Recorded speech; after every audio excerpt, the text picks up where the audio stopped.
It's the Mixed Martial Arts Hour with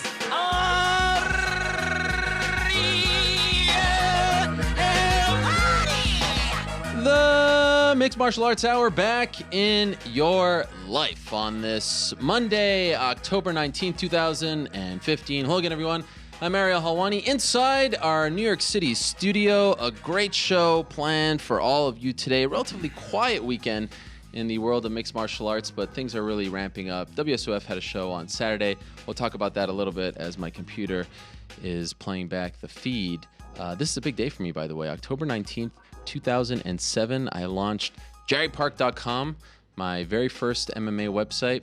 I started with a Kurt Angle interview. Thank you to the guys over at MMA History Today for reminding me of that milestone. So it seems like every week we have a milestone to celebrate on this show, and I'm excited about this show. Can you keep it down over there? We're trying to do an intro. Our guest is in studio, and he's already throwing me off my game. Okay, what do we have to talk about on today's show? Let's waste no time because we have a lot to get to, including an in-studio guest right off the bat. How about that? At 4:05, we're going to be joined by CM Punk. CM Punk is going to stop by at 4:05, talk about his latest news. 3:25, we'll talk to Nick Newell, who retired out of the blue on Saturday night in the WSOF cage. At 3:05, we're going to talk to Firas Zahabi. Busy week for the head of TriStar MMA, Sage Northcutt there. Joseph Duffy main eventing on Saturday. GSP, is he coming back? What the heck is going on? So we'll talk to Firas at 3:05. 2:45, we'll talk to Yoel Romero from Florida. He has a big fight at UFC 194. 2:25, we'll talk to Paddy Holohan,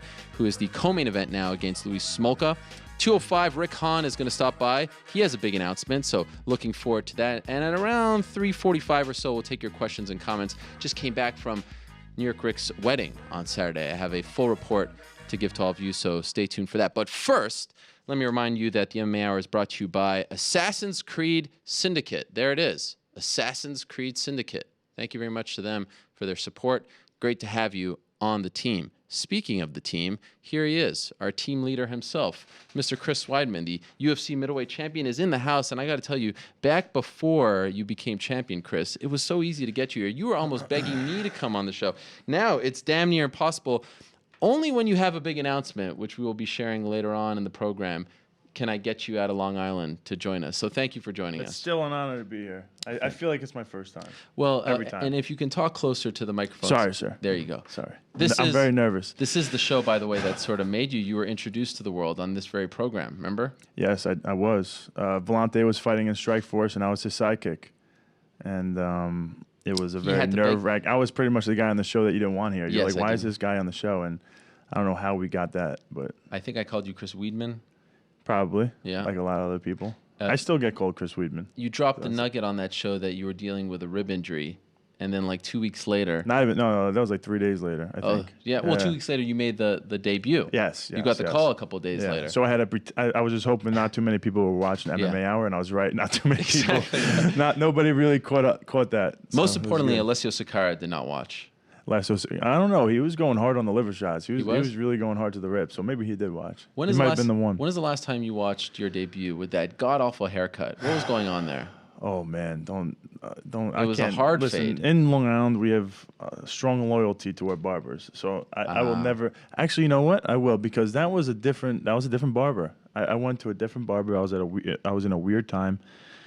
And he went hardcore Long Island on me. Yeah. And I wasn't in shape for that fight. I was kind of like a little chubby. My face gets real fat. So with the chubby face and that like short skin fade Long Island haircut, it was kind of embarrassing. It was hardcore. It wasn't the debut I imagined in so many ways.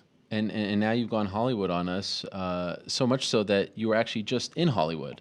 Yeah. I follow you on Instagram and Twitter. You were just in Hollywood a couple of days ago. What were you doing there? We had some meetings with some producers and writers of some films, and my management team is out there. Paradigm MMA. Yep. I think it's Paradigm MMA. Maybe their Twitter is Paradigm. It's Paradigm Management. But we were out there with those guys. They're amazing, and we just getting some work done. I was with Brad Slater also. He's my entertainment The infamous. agent. Yes, the infamous. He does Ronda Rousey. He does The Rock. He's really the guy to have, and I'm lucky enough to have him. Any movie opportunities coming up? Yeah, there's some things that I had some great meetings, met some really good guys. and they're looking forward to doing something with me. Do you get the sense that they know who you are now? Because you know how it is. Like some people, everyone knows who Ronda is, but just because you're the champion doesn't mean you're a household name. You've been champion long enough. Do you get the sense when you go to these meetings that you have to explain to people who you are and what you've accomplished, or do they know you now? If they didn't know, if they really didn't know, they researched before I got there. Okay. So they know what you've done. Yeah. They're not going to just take me in if I was just a normal guy just trying to get into a movie. So they know that there's something different about me. That's why I'm on the show. That's why I'm in their office. So they know. Any movie parts you can talk to us about? Have you ever been in a movie? Like even one of those low I don't budget? know. I don't know the legalities of talking about the movies that I could possibly get into. So I don't know if it's not smart for me to talk about. That's probably for the best. Yeah, and nothing is definite, but it was really good meetings. Have you ever been in a movie, even one of those like straight to DVD ones? No. Nothing. No, I've had some amazing opportunities to be in some of the very low budget ones. But you would call those amazing opportunities? I didn't take them. I was just kidding. Okay. Being a little facetious, but I know a lot of people jump into them, and you kind of want to earn your spot in the acting, just like anything else, and start from the bottom and build up. But I have an amazing opportunity with, like I said, Brad being represented by Brad Slater. Longo's been in a few movies. Oh yeah, Lily of the Feast. Lily of the Feast is huge. Have you seen it? I have seen it. Yep, I was there at the premiere, and it's really good actually. The writer, producer, I think the guy who does it all, he goes to our gym. His name's Michael Versigliano, and they did a great job with that movie, and Longo is hysterical in it. So does he actually speak?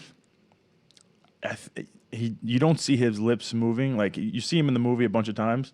He's that guy who's in the back. It's almost uncomfortable because he's in the movie enough to where you're like, who is that guy? But he never says anything. Wow. But there was like a couple scenes where you heard his voice in the background. Like they took his voice. He's got an infamous voice. His voice is amazing. I would give him some lines. And he's like, how about those meatballs or something like that. He throws it in there every once in a while. You just know it's Longo. But you don't, like, if you don't know, you wouldn't know. But speaking of the gym, and I know you've been traveling a lot lately, and we'll get to that in a second, but some unfortunate news on Friday, Eddie Gordon announcing that he was released. Have you talked to him? How is he handling it? Are you surprised? I haven't talked to him because you're right. I've been traveling. Yeah. We had a death in the family. We were in Louisiana this whole weekend. And then I heard the news at the tail end of the weekend. I didn't hear it on Friday. Okay. But I have to text him and call him because it's crazy because he didn't know he was being cut. None of us thought he was. We knew. He was going down to 170. So I thought the UFC was going to give him another shot down there. And then he's been looking really good in sparring, and he's been working out with Vellante, getting Vellante ready for his fight. Okay. And he's been looking great. So for him to get cut, it just is definitely a bummer. But if anybody could come back, it's going to be him. He's got a crazy, amazing attitude. He's so positive. He's a huge inspiration for the team, and he's gonna make this a part of his long story. So this isn't it for him. He's not done. No. Out of the UFC. I haven't talked to him yet, but okay. I know Truck, and he's far from finished. He's definitely he had three losses in a row. But he's a tough guy. He's resilient, and he'll be back. Okay, let me ask you about this death in the family because you posted on Instagram that you were in Lake Charles, Louisiana. Yeah. And you mentioned, I believe it's your cousin? Yes. Kevin Lau. Yes. And if you do a quick Google search about this untimely passing, to put it mildly, tragic, it's shocking stuff. I mean, it's mind-blowing stuff what happened. Are you comfortable just speaking about some of the details of what happened to your cousin not that long ago? Because it really blew me away. Yeah, no, it's tough to talk about because he left behind a beautiful wife and 3 amazing kids, and I'm in the position where I'm being asked about the story, and I'd rather it be them to tell his story. But all I could tell you about him is that he's a great guy. I've met him a bunch of times. He was my cousin through my wife's side. Right. But I've been down to Louisiana a bunch of times, and I met him there. He was a great guy, family guy. He's never been in trouble. And he had just one bad night, and he ended up getting shot. I mean, they shot over 60 times, shot by the police. So I think it's important to remember him as and celebrate his life for what he was, which was a good guy. He was a guy who was involved in his church. He was an amazing family guy. He was very his family was always together and doing family events and supporting each other. And it's amazing how one mistake, which we all make mistakes, but his mistake ended up costing his life, the ultimate thing. And it's just crazy how just one mistake and it could be all over. And and then to see his kids, he has a 18-year-old, a 19-year-old, and a 23-year-old. The two boys are in military, and the daughter's still home. And to see them, just to see their dad pass away like that, getting shot, being pretty much executed 60 times. 60 times. And, why so many times? Do you have any idea? There's a lot of controversy. The way the house is set up, he got shot at his house. And I don't want to go into too much detail, but enough. I will say that the whole family was there, and so his kids were there, his wife was there, the uncles lived next door, so they were there. Cousins were there. There was a lot of people there because they were out that night. They were all having a good time. They went to watch one of the girls, his daughter's boyfriend, playing a band. So having a good time. They went back to their house and they're all hanging out. And it's the first time that cops were ever called to the house, and basically he ended up, getting shot to death. But it was tough to be there and to see everybody going through such a tough time. They're doing surprisingly well. I think everybody's in shock still. How's your wife? She's okay, but it's been very emotional. Sure. Her mom was staying at my house. She lived in Louisiana for years, so she was always with them. So I was in the thick of things. Yeah. I was with the son. We took the same plane to the airport. Took the same plane from Lake Charles to Houston. Okay. So. I was with the family the whole time, yeah. So it was just a surreal situation. I think everybody's in shock, but there's a lot of controversy in the story. Yeah. If you read the reports, they're saying certain things that the whole family witnessed didn't happen. But I think the cops are covering their own butts. And I think I'll just leave it at that. Sure. Just one last question. And I'm just hoping that the state does a thorough investigation. Are they doing one? I'm not sure. Again, okay. My main focus was to be there for the family, show my support, and focus on the great things he did in his life, and not let him be remembered for a guy who was shot by the police. Because your initial thought is that this guy, he got shot by the police, he must have been an ultra criminal, because there's no worse thing to happen to you by police. When you go to jail for life, you get shot to death. Those are the worst things that happen. And he had one of the worst things. So initially, your first thought is that this guy was a terrible person. The cops had to do what they had to do. But I want to remember this guy as a really good guy, family guy, who one bad night, one bad mistake led to his death, and then his family has to be left behind. So it's just it's a very tough time. Yeah, I hope. It'll never. And it's my first time close to a situation like this, and I initially would always think, and I just can imagine how many other families have been through something like this. Yeah. Where they're shot by police or shot to death, and they have to live with the fact that most people are going to think that person was a terrible person. Sure. And this has changed my thought process on it. If you Google your cousin's name, ABC News, there's a ton of mainstream media outlets that have covered this story. So they'll never fix it, but hopefully this doesn't end here and there's an investigation. So I'm very sorry for your loss. I send my condolences to your family, and I hope that they're able to rebound from this in the best way possible. Yep. Sucks. It's horrible. It blew my mind when I read about it. It was terrible being down there. It was an amazing trip, but it was just insane. You can't think of a worse way to. He has a mom who's there's nothing worse than watching a mother bury their son. Yeah. And especially under the drastic, tragic event that had to happen under. So it was definitely tough.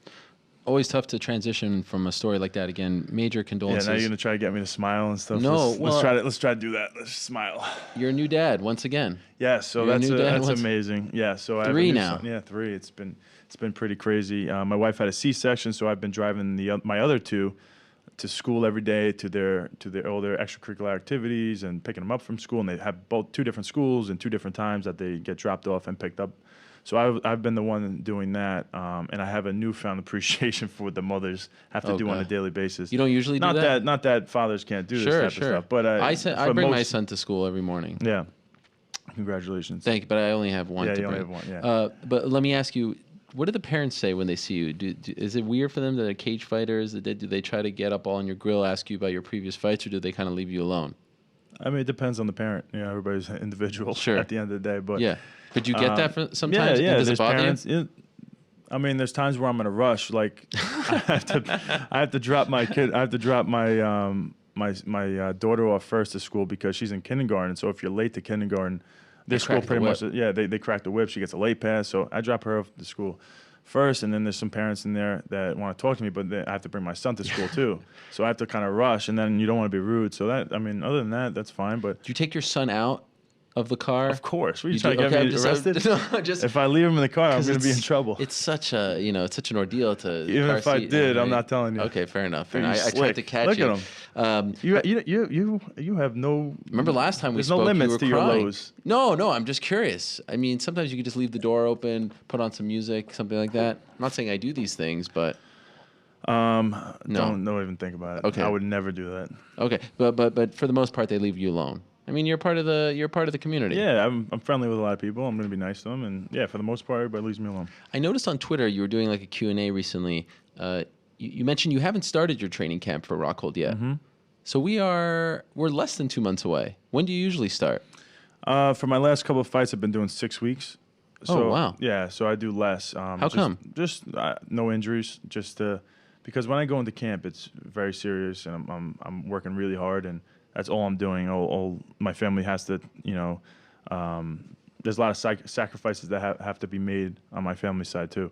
So 6 weeks is when it's all about me and my camp, and 6 weeks has been enough. I used to do 8 weeks, and by 2 weeks out, I'm already done. I'm like, all right, I just want to fight already. Right. So then for these last 2 fights, I kind of narrowed it down to 6, and I felt way better. I'm like ready to peak at the right time. Do you feel like you're over? And let's not say, like I'm training every day right now. Sure. I'm staying in shape and becoming a better athlete, working on strength and conditioning and different things. There's a lot of things we're working on, but my 6 weeks is when I'm gonna start training really hard. Do you still feel that pressure of going through a camp 100, well, not 100%, you're never 100% healthy, right? But, as we talked about in May, you were kind of criticized for pulling out and being injury hit for some reason. Do you feel like you're over that hump, and do you still feel like you don't put your foot completely on the gas so that you don't get banged up too much before a fight? You know what I'm saying? Is it in your mind, or are you past It's in my mind 100%, but not because of what people are thinking. Yeah. It's because I want to get to the fight and provide for my family and go out there and dominate these guys. And so to pull out a fight, it's really a tough thing. So I hit the gas 100%, but you have to be smart about what you're doing. You don't just jump in there with random people that want to train with you. As a champion, and even as a UFC guys, everybody can relate. Anywhere you go or anybody that's around you, they all want to train with you, and they all want to kind of get a piece of you and go home with something to kind of brag about inside themselves. So you have to train with the right people that you don't feel like are gonna create a situation where you could get hurt because they have an ego. So it's very important to find good people, and I have great people and great training partners. Speaking of which, after a bit of a hiatus, you're back at Renzo Gracie's, right? Yeah, I've been going back there. I've actually worked with Mark Henry, Frankie Edgar's boxing coach, a bunch. Yeah. Is that new? Yeah, that's pretty new. We've done it a couple times now. So why? Just because I like to switch things up, and everybody has something to teach. And I think he's an amazing person. That's the first and foremost thing. Great guy. He reminds me of Ray Longo, somebody who he loves his athletes. He's going to do anything it takes to get them the W. There's nothing. He's not doing it for himself. So he's just great guy. And then also his boxing, what he did with Frankie Edgar has been amazing, and some of the other guys that he trains. And for my Vitor fight, it was a first round finish, but I didn't like that I got hit. I feel like that could have been a fight where I just completely run through him without getting touched. And so I was kind of pissed at myself and wanted to improve, just working on my hands. And he's more boxing than anything. So also working on my hands and shop. just trying to get owns a really good pizza shop. You go all the way out to Jersey? No, I've never actually been there, but I've heard only good things. And so where do you train with him? At Renzo's. Okay, but why? So why are you back at Renzo's? Because of him? Well, it's just kind of like a meeting point. Okay. I still go to Renzo's, every once in a while. I'm going to be working with Danaher a little bit for this camp too. So I'll be at Renzo's probably once a week, maybe twice a week. For my Anderson Silva fights, I was there. I don't know if I was there for my Machida fight, but I'll go on Saturdays. We bring some guys in from Jersey and some guys in from the city that for sparring. And so we would meet in the city, and me, Longo, Matt, we would jump on a train and just head into the city. And yeah, so it's a nice hiatus. Get away from the gym, get away from Long Island, switch things up a little bit, give yourself a little break, and it feels good. Am I dreaming, or did Vitor say something recently about you? Off the top of my head, I feel like I recall reading. Am I? Yeah. What did he say recently? He said that my testosterone was low, and it was weird that my testosterone was low. And that's because I guess I was calling him out that his testosterone was really high, which it is. His testosterone was like a 500, then a 1200. Well, first off, the range is crazy. The other thing I learned is that you can't base testosterone off urine tests, which is what this is all based on. Yeah.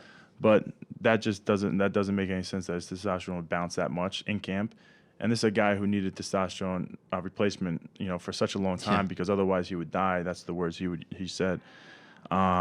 So his testosterone would be 1200, which is just he's taking something to do that. And my testosterone I think was like 400 both times. And this is during a training camp. And my testosterone is going to be low during a training camp because I'm working out harder than I just work out really hard, so it's going to be lower. So for him to call me out is pretty funny. If my tests look weird at all, it's because I might be the only natural guy left. Do you feel that way? No, I don't know. I don't feel that way. But I'm just saying, if my numbers look weird at all, it's because I've never taken testosterone. Right. And this is what a 31-year-old guy is going to look like if he's training hard. Right. So if these other guys' testosterone's up in there, I'm not gonna call him out on it. But Vitor, I will, because that just is insane. But do you believe he was on something for that camp or for that fight? He was. There's no way your testosterone is at 1200 at 38 years old. That's just insane. But then the other thing is he's not failing because the way they test is through the epitestosterone to testosterone ratio, which I found that you can manipulate. So I'm thinking that he was manipulating that, but his testosterone number they don't look at that. That's not what they base a failure on. They base it on the ratio and keeping the ratio close. So, did you see that story by Josh Gross about his John Jones fight? Yes. What did you make of that? Crazy. That's insane. So I don't know the facts on it. I breezed over it. I've had just a busy time. I've been really just working a lot and traveling a lot. So I haven't put time into that. Well, let me ask you this. Do you feel confident these days with USADA? Are you happy? There have been some complaints, but it took some time for it to get rolling. So, for example, USADA actually came to my house at 6:45. I was leaving to Louisiana. Where was it? We left on Thursday early morning. We had like a Friday. We had like a 7:40. Friday morning, 7:45 a.m. We had a flight, so we left the house at 6 a.m. or something to get to the airport.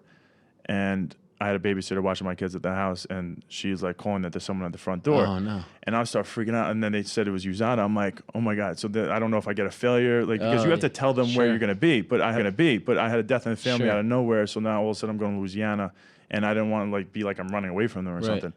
And my wife was telling who's at the door? Don't open the door for anybody because we have our kids in there. Sure. But it ended up being USADA, and she called me right away, and she was asking where I was, and I told her my flight information, and told her I'm heading to Louisiana, give them the address I'm going to be staying at, and told her when I'm going to be back home. So unfortunately, I don't know where she drove from, but USADA was at my house ready to test me. She was testing for blood and urine, so it's a good thing. I'm glad to see it. I actually even told her, I said if she wanted to come to the airport and test me before I get on the flight, I don't know, she could, as long as I make the flight, I'll do it. But she said because the blood, it was going to take too long. So she said she's going to obviously randomly drug test me some other time, whenever. Have you been tested prior to that? USADA, no, only through Nevada. Wow, and are you going to get a strike because you didn't tell them? No. So it's completely. So what I did instantly was, she gave me some number to text. Yeah. It's like, so I texted this number, whatever time in the morning it was, and they got back to me and they said it's illegal, everything checked out, that I was allowed to leave because death in the family, and then I had all the evidence of, it was all booked, and I was in the car service, everything was, so it was all kosher. It was all kosher. Wow, what are the chances? And by the way, why do they have to come so early? 6:45. That's what happened. Yeah, it happened. It's crazy. I remember. But two different organizations, but Nevada, woke me and my kids up at 6:45 in the morning. I was going downstairs with a shotgun in my hand, and I'm just like, what the hell's going on? Who the heck is at my door right now? Yeah. This has to be a problem. You own a Someone shotgun? like heroin.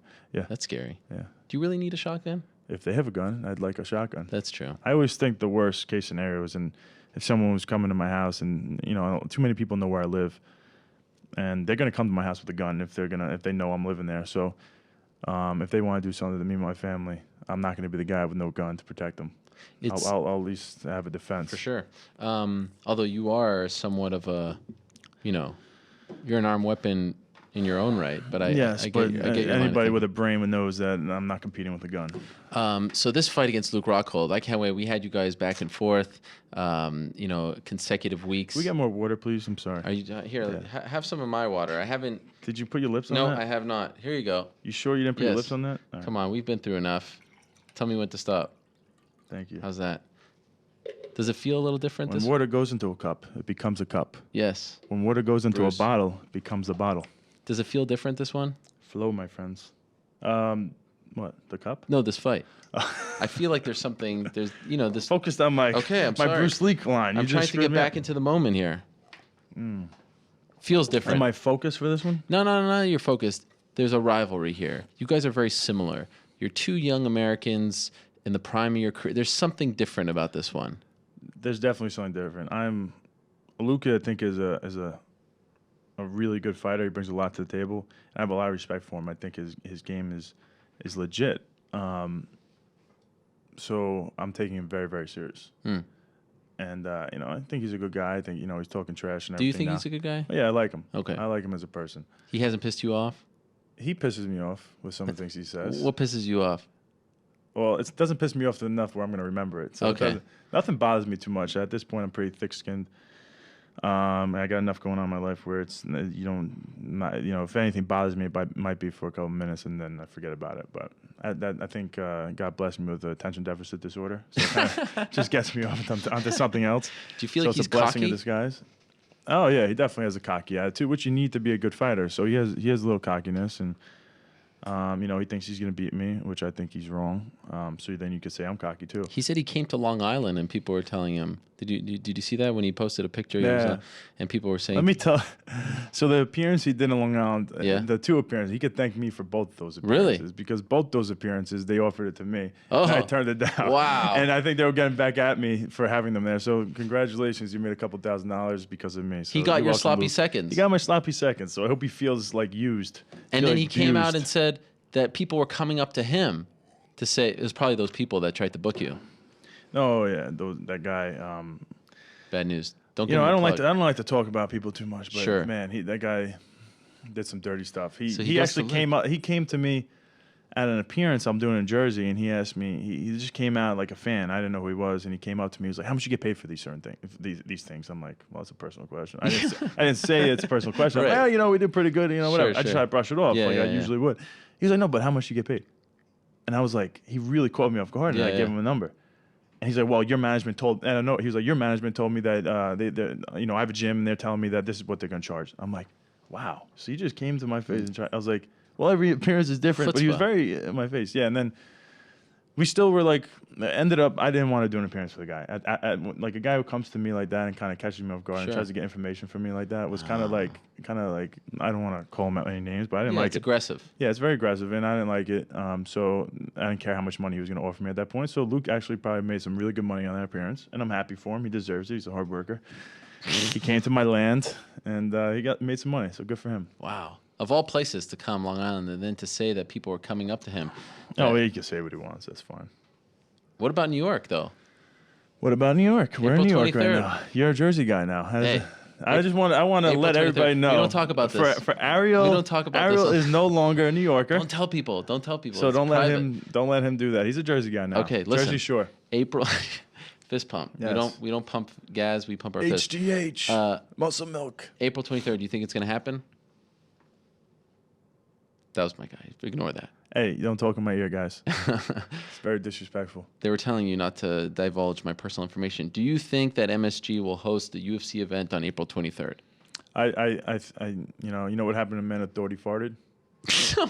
He crapped his pants. So I don't think that much. I don't want to think about it. That is the greatest. Who taught you that one? High school football coach. Wow. It's like when you're doing something and you went off sides or something. You're like, or you thought it was a different play, and you're like, I thought it was. He would just interrupt you. You know what happened to the Man Authority farted? And then he wouldn't say crappy pants. He'd say the S word. I don't like to curse too much, but.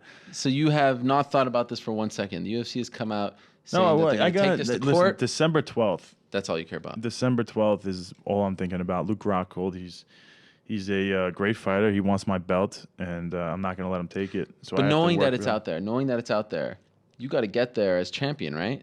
Oh, yeah, that's. You don't think about that. That's going to happen. Is there a chance that they do you versus John, Battle of New York, if that's for sure? Or do you think at this point it has to be Cormier versus John? Does John Jones want that tough of a fight? His first fight back? That's the question. Have you seen him? No, I haven't seen him. You don't follow him on Instagram? I do follow him on Instagram. He looks big. He's in shape. Oh, he's jacked up right now. Yeah. What do you think? What do I think about? What do you mean? Do you think that they would go and book the New York super fight at MSG, or does it have to be like because you have Jacare and Romero? I have to do my job on December 12th, and then we'll see what happens. Who knows? It could be a who knows what it could be. You got Yoel Romero, you got Jacare trying to fight for a belt. Maybe me and Luke is a crazy fight, and I win, obviously, and then we have to do a rematch. Maybe people want to see a rematch. Right. I mean, who knows what the future has in store? It would be something. It will be something. It would be nice for you to fight at least once in your UFC career on the East Coast. Forget New York. You're always on the West Coast. Crazy? I know. Although you seem to have good luck on the West Coast. It just seems a little weird. I feel like you would have a lot of fans, even if they do you in at a Prudential Center.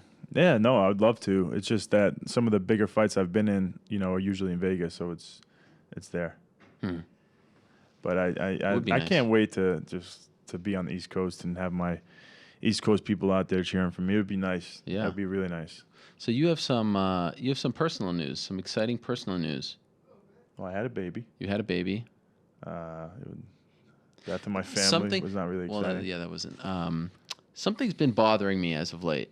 It's really been bothering me since around December, and it has finally been rectified.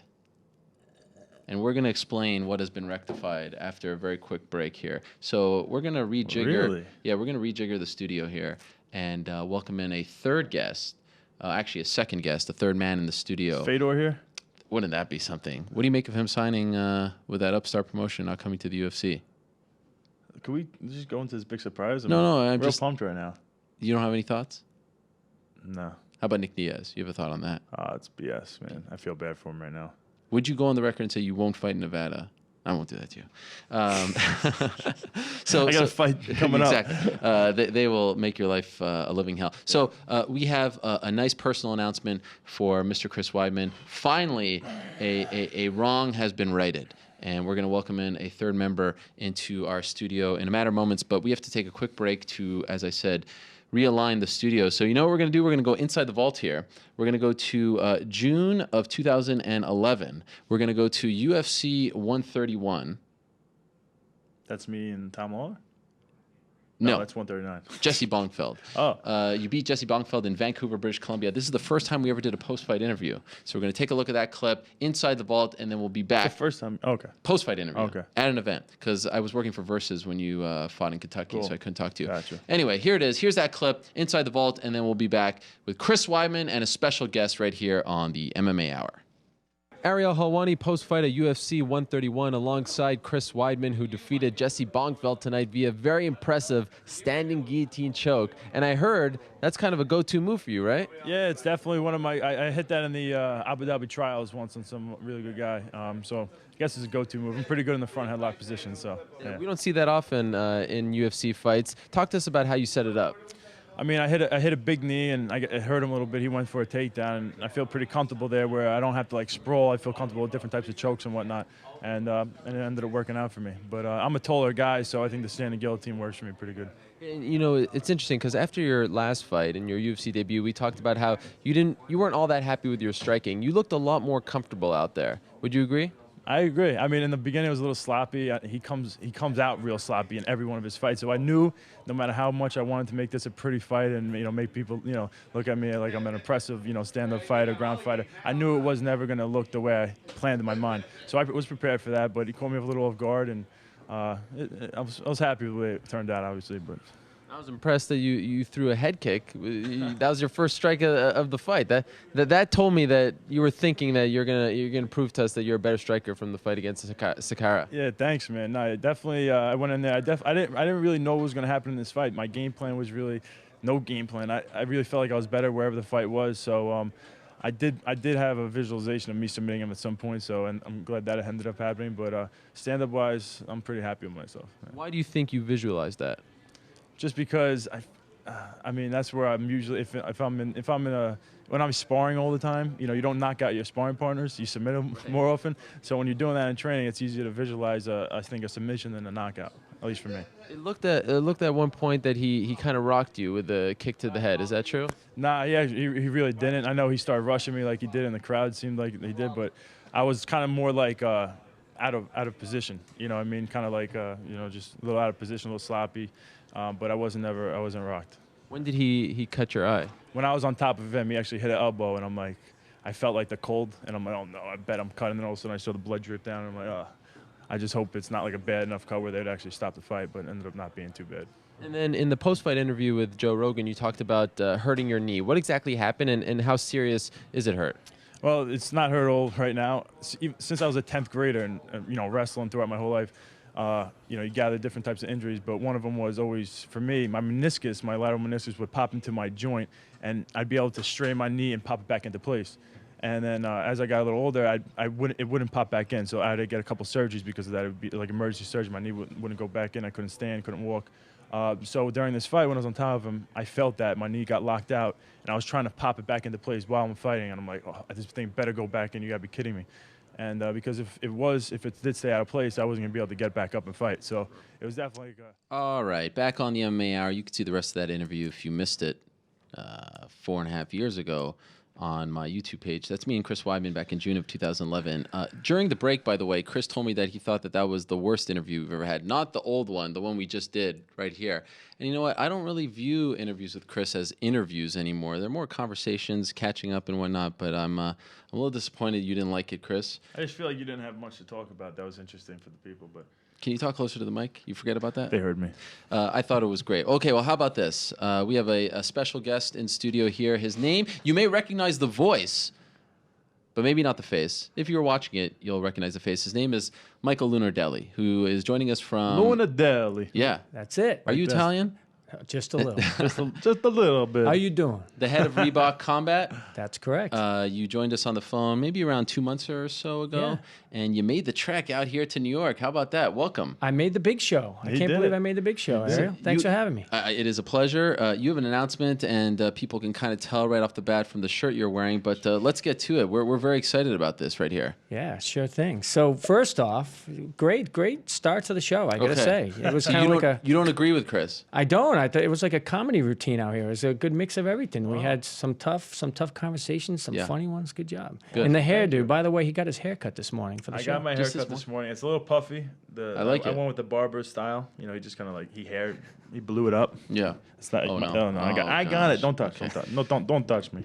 As Verdun would say. He just broke the microphone. Okay, enough about his hair. Let's get to the announcement. So listen.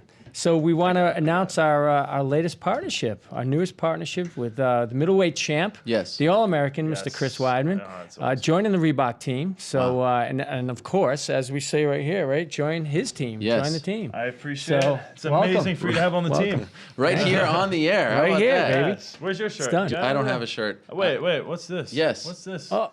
Whoa. Wow. Look at that reveal. Amazing. Let's get a close-up of that. Yes. Join. Look at these two guys. It looks like they're running for president or something. It is. It's a campaign. It does feel like one. This is a campaign, guys. Do you like the shirt? Make sure to go to Reebok.com right now and search Chris Weidman. Is it available right now? It's available right now. Oh my God! What did you just show me? And now listen, we have some other presents here. I Now, haven't seen these. Yeah, this is news. Okay, what do we Ariel, got? we were going to give you the shirt, but I think you got to earn this one. Okay. I don't know. We'll talk All right. about this in a minute. Sure. But we will. what we did is we made some custom shoes Whoa, for Chris. look at Those that. are There you go. Look at the smile on his face. The Z pumps, right? Okay. Yeah. So Z pump quick and the All American, your color, custom made. What? You can get these on Reebok.com. This We is made a few available. This is guys. This is my first time seeing this. First time, honestly, I'm right? not pretending right now. This is amazing. This is amazing. You're because speechless. I've never imagined having my own shoe. I didn't think they were making me a shoe. So I really appreciate that. That's really amazing. And these are Do you like them? These are sick. Are they your size? Look at this. This is like almost like blended in the star in there. It is sweet. Can I get Canadian versions of those? Absolutely. You live in America, all right? The Maple Are you allowed to vote? No, I'm not. In Canada? No. Oh, okay, too bad. But you should vote today if you're in Canada. I just got to stand up. This is a huge. What's wrong? Hang on. I just want to. He wants to try them on. What I want to do. Yeah, I definitely want to put these on. I'm afraid you're going to break. Is that a right and a left? Sure is. Let's take a look. How do you know his size? We asked him. Okay. We got to know him a little bit. We didn't just sign him out of the blue. I'm happy you said that. I'm happy you said that because I said right before the break that I was annoyed about something in December. I have felt that there was a major oversight that he wasn't one of the first guys signed. New York guy, good-looking guy, family man, the man who dethroned the GOAT, undefeated. Why did it take so long for Reebok to sign Chris Weidman? Well, listen, you know, our boy Kevin Brochu and myself, we literally wrote down our roster that we wanted, our top roster. On the first day we came into this thing, and he was at the top of the list. We had Ronda on there, we had Connor on there, we had Anthony, all those guys. He was on the list, but he had another deal. So we had to wait. We had to wait for the deal to end, and we've been patiently waiting for this thing to See, he never said that. on. He was saying he wasn't feeling the love. He never told me about the other deal. We talk.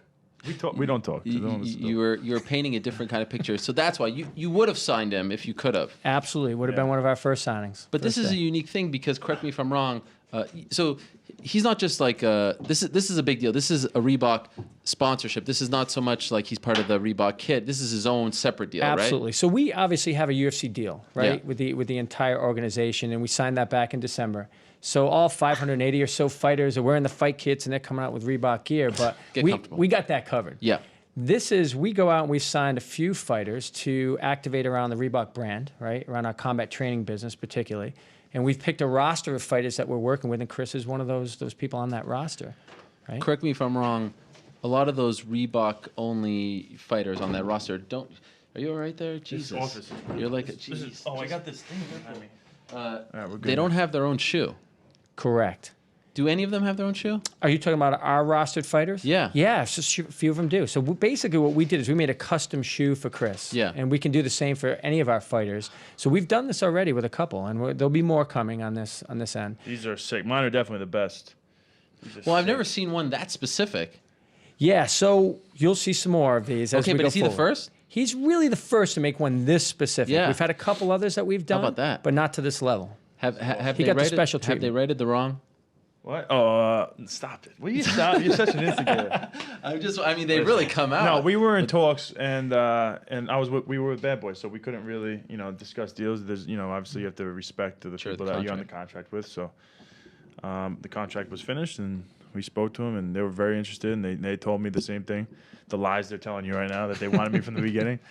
No, but and it's just an honor to be a part of a team, be part of an apparel brand like Reebok. Yeah. It's amazing. It would have been nice if you signed the contract right here. We could have saw how much it was for and all that. Yeah, we probably wouldn't tell you that. Yeah. We wouldn't tell but it would have made it really official, almost. It's official. I just put on sneakers and can't get any more official than this. I mean, you want one?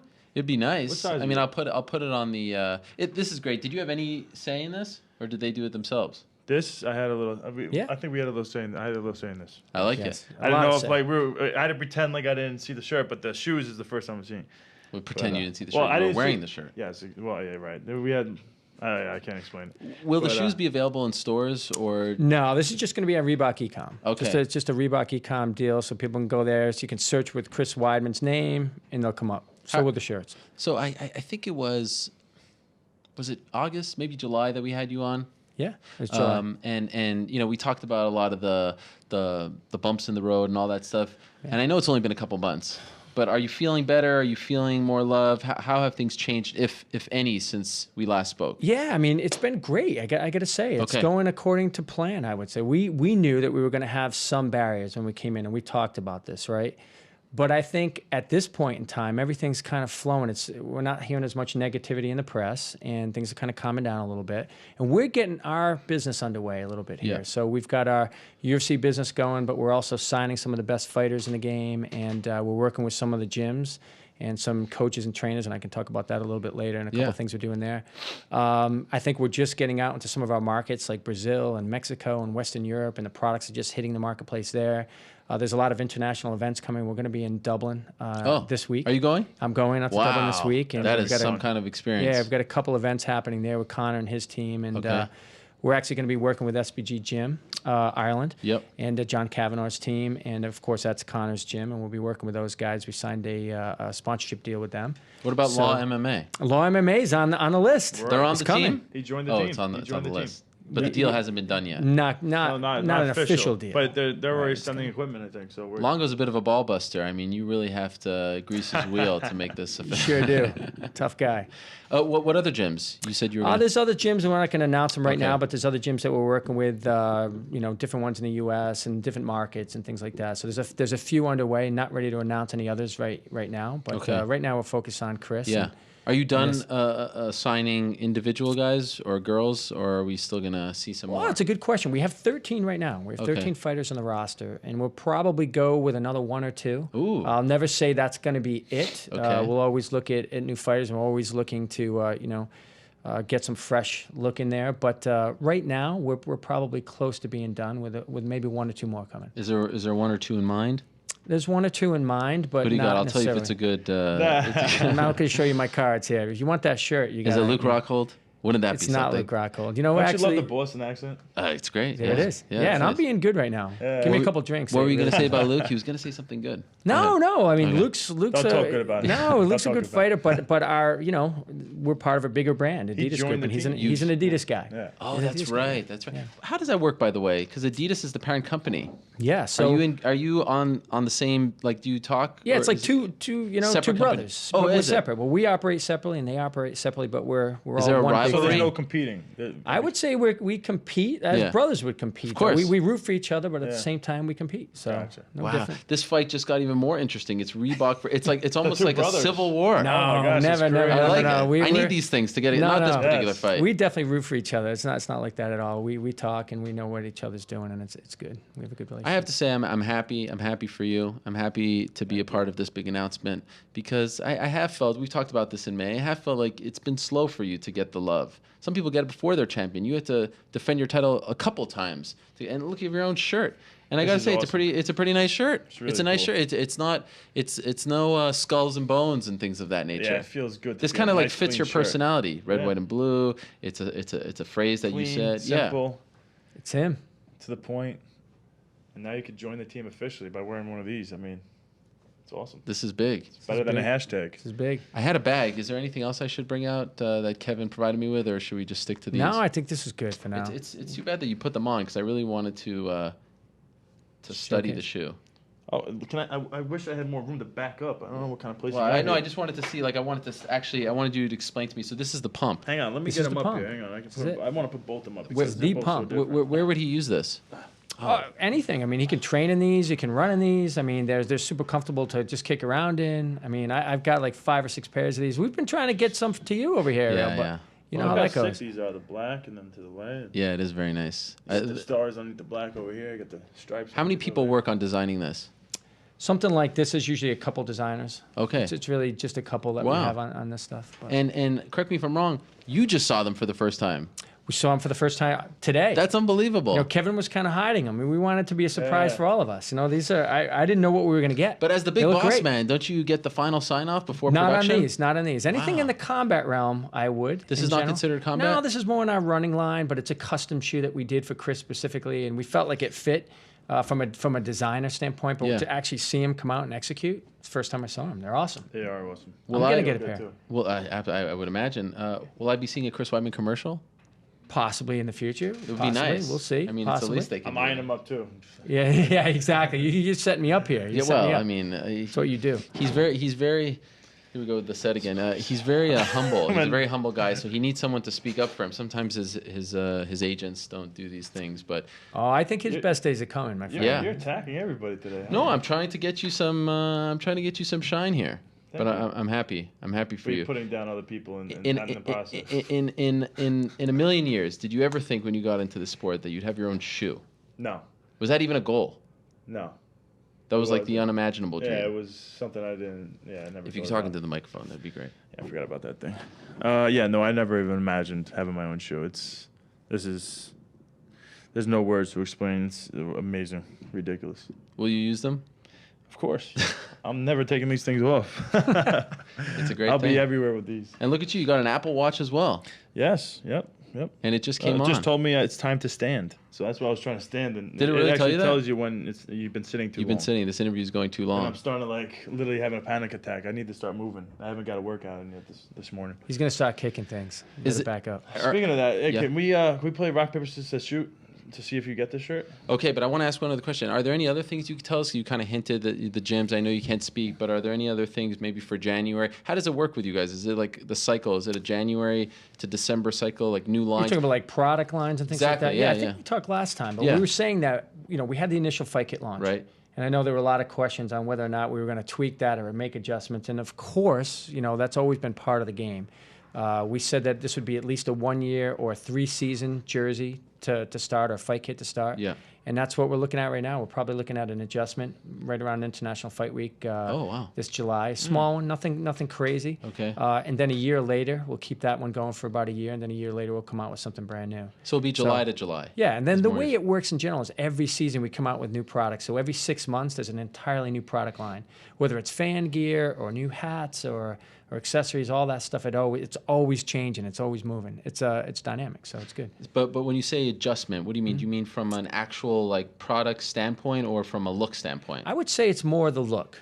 Okay. And this first one, so the first, I'd say 2 years, it's essentially the same material, it's the same general product. We'll change the aesthetic look of it a little bit about a year in, and we'll keep that for another year, and then we'll come up with something new in fall, winter 17. I'm putting you on the spot here. Yeah. We didn't talk about this beforehand. I did talk to Kevin briefly about it. Kevin Brochu. What's Kevin's title, by the way? So Great guy. I give him that title, but what's his actual title? He's the head of our sports marketing team for Combat. I asked him about Juliana Pena, why she wore pretty much like a cut-off rash guard as opposed to the kit. Yeah. Another fighter, Michelle Watterson, wore this, and apparently that for the women's gear, there were some missing. Where do we stand on that? Yeah, I've I had think some questions. We have 4 different bottoms, 4 different tops, and that's basically what we had planned up front working with the UFC.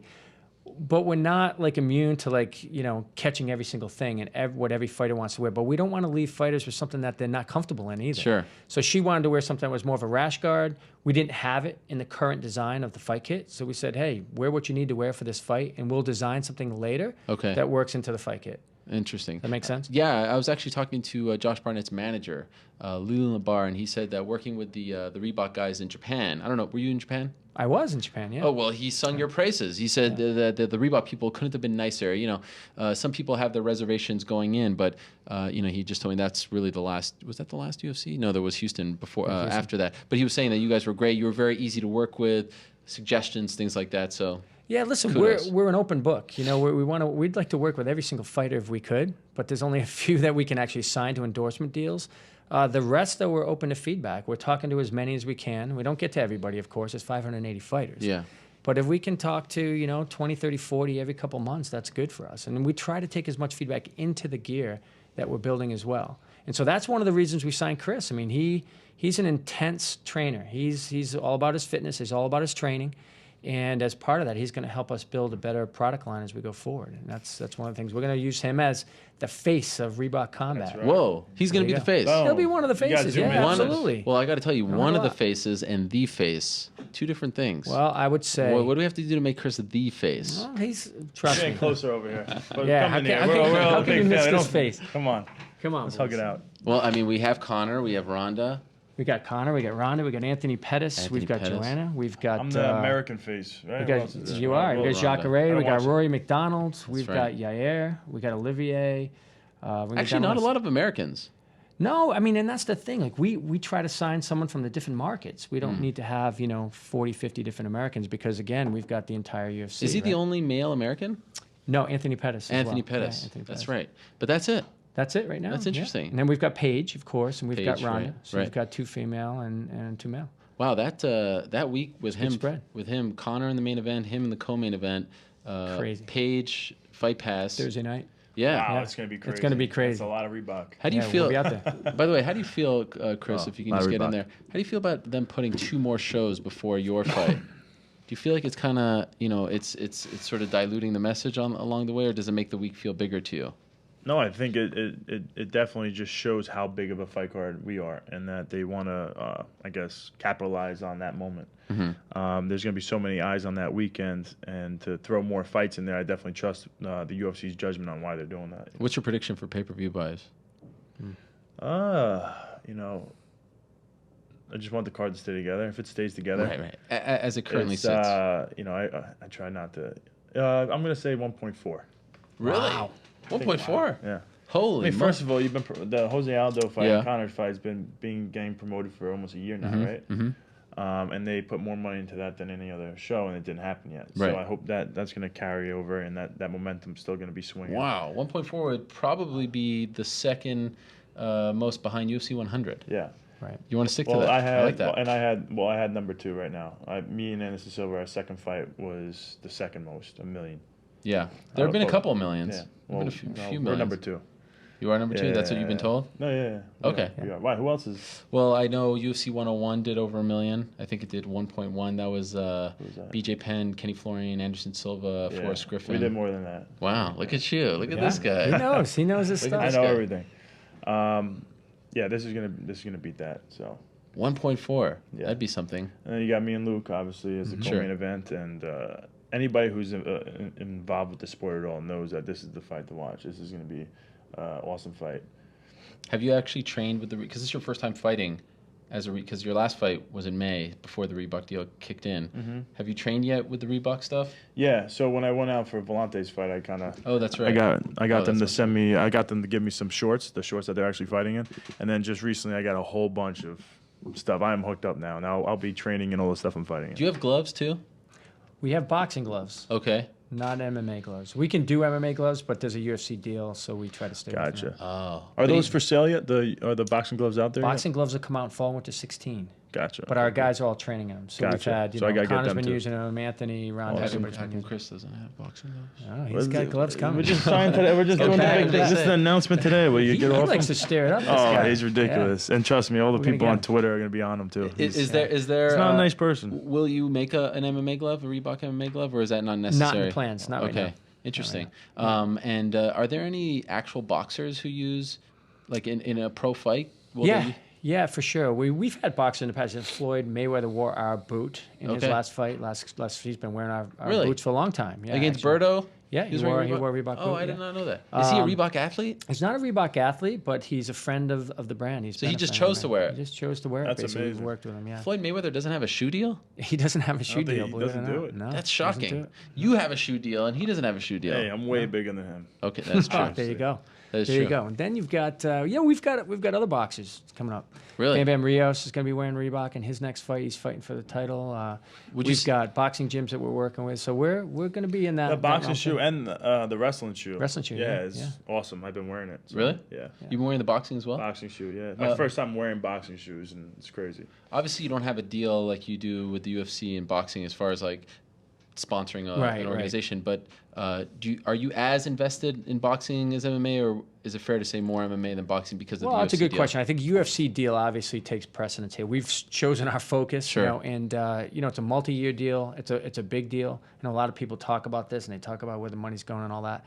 But we've put our focus into the UFC deal up front, and we're investing in MMA. It's not that we're not investing in boxing, but that may be something that comes a little bit more later. Mm-hmm. Right now, it's a UFC focus, so we've got the UFC deal, which was a big investment for us, and we've got fighter sponsorships, and then we're doing some deals with gyms, and most of that's on the MMA side. Okay. Right now.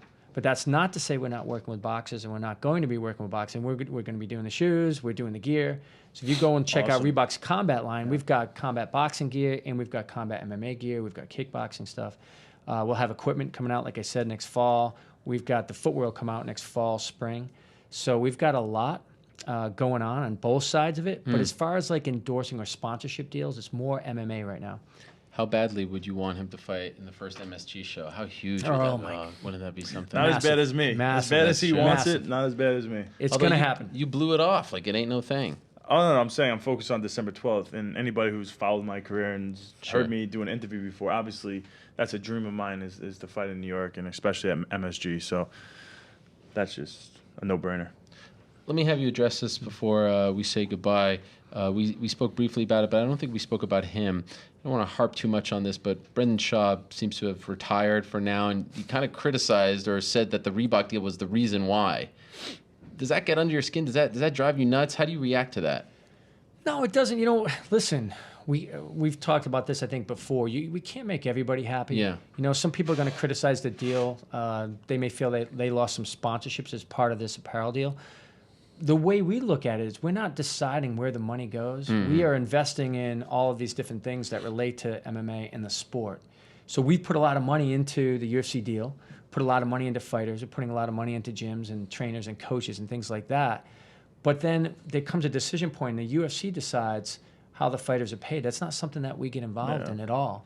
So I can understand that he's looking at us and blaming us because it's a Reebok, apparel deal. It's a little misplaced from my standpoint. And but at the same time, again, I'm not here. We have to do what we have to do, and that's focus on making great gear, supporting fighters, getting fighters to showcase and be the face of our brand and things like that. If we do those things really well, then things will come around. And I think I told you this before. We faced this before in CrossFit and other things that we've worked with.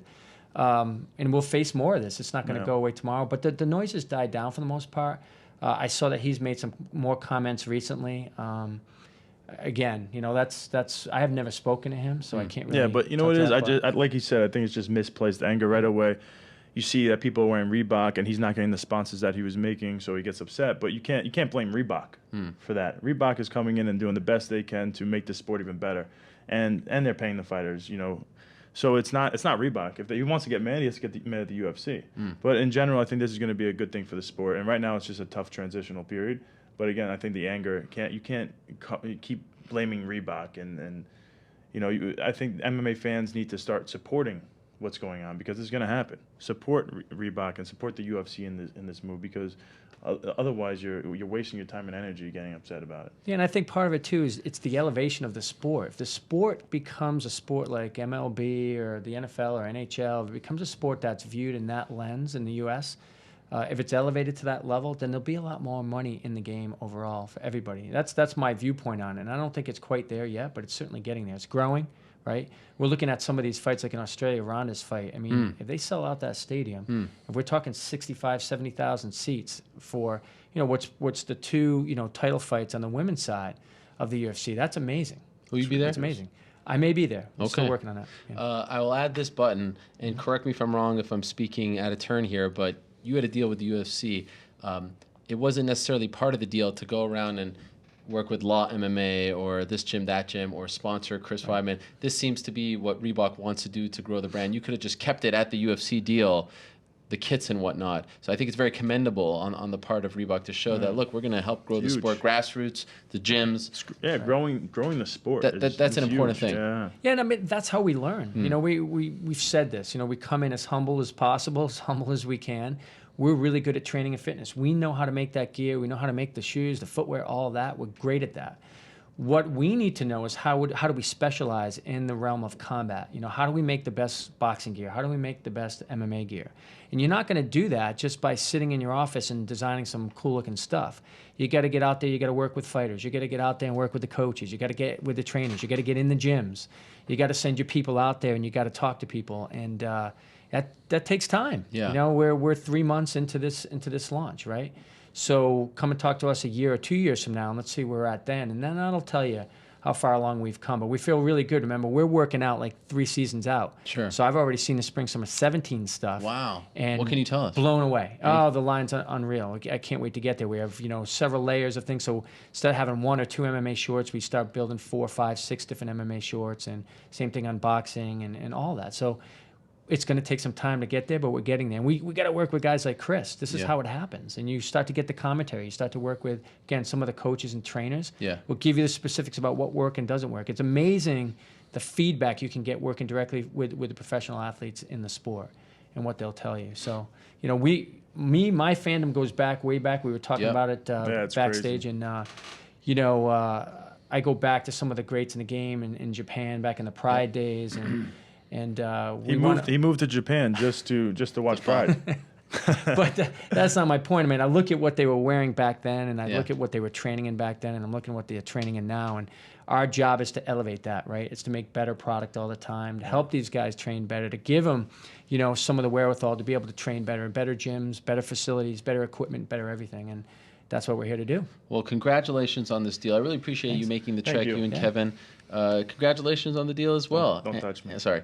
Are my hands sweaty? No. And thank you for doing it on this show. We're honored. We're very happy to be a part of it, and happy that when people look back on, I think this is the first time you've actually announced a deal live on the air, right? Yeah, absolutely. First time. You did a great job. Go, yeah. Reebok recognizes Mike where the cork is popping. Exactly, where the MMA fan lives. You've come here, and I appreciate that greatly. So congrats. You can get the shirt and the shoes at where? Reebok.com. That's it. Look for search for Chris Weidman, and the shoes and the shirt will pop up. And final thing, I know you wanted to give a shout out to a good friend of yours, Ian. Oh yeah, so you know what? Now that I want to give a shout out to Ian. He's definitely going through tough times. Ian Matuziak.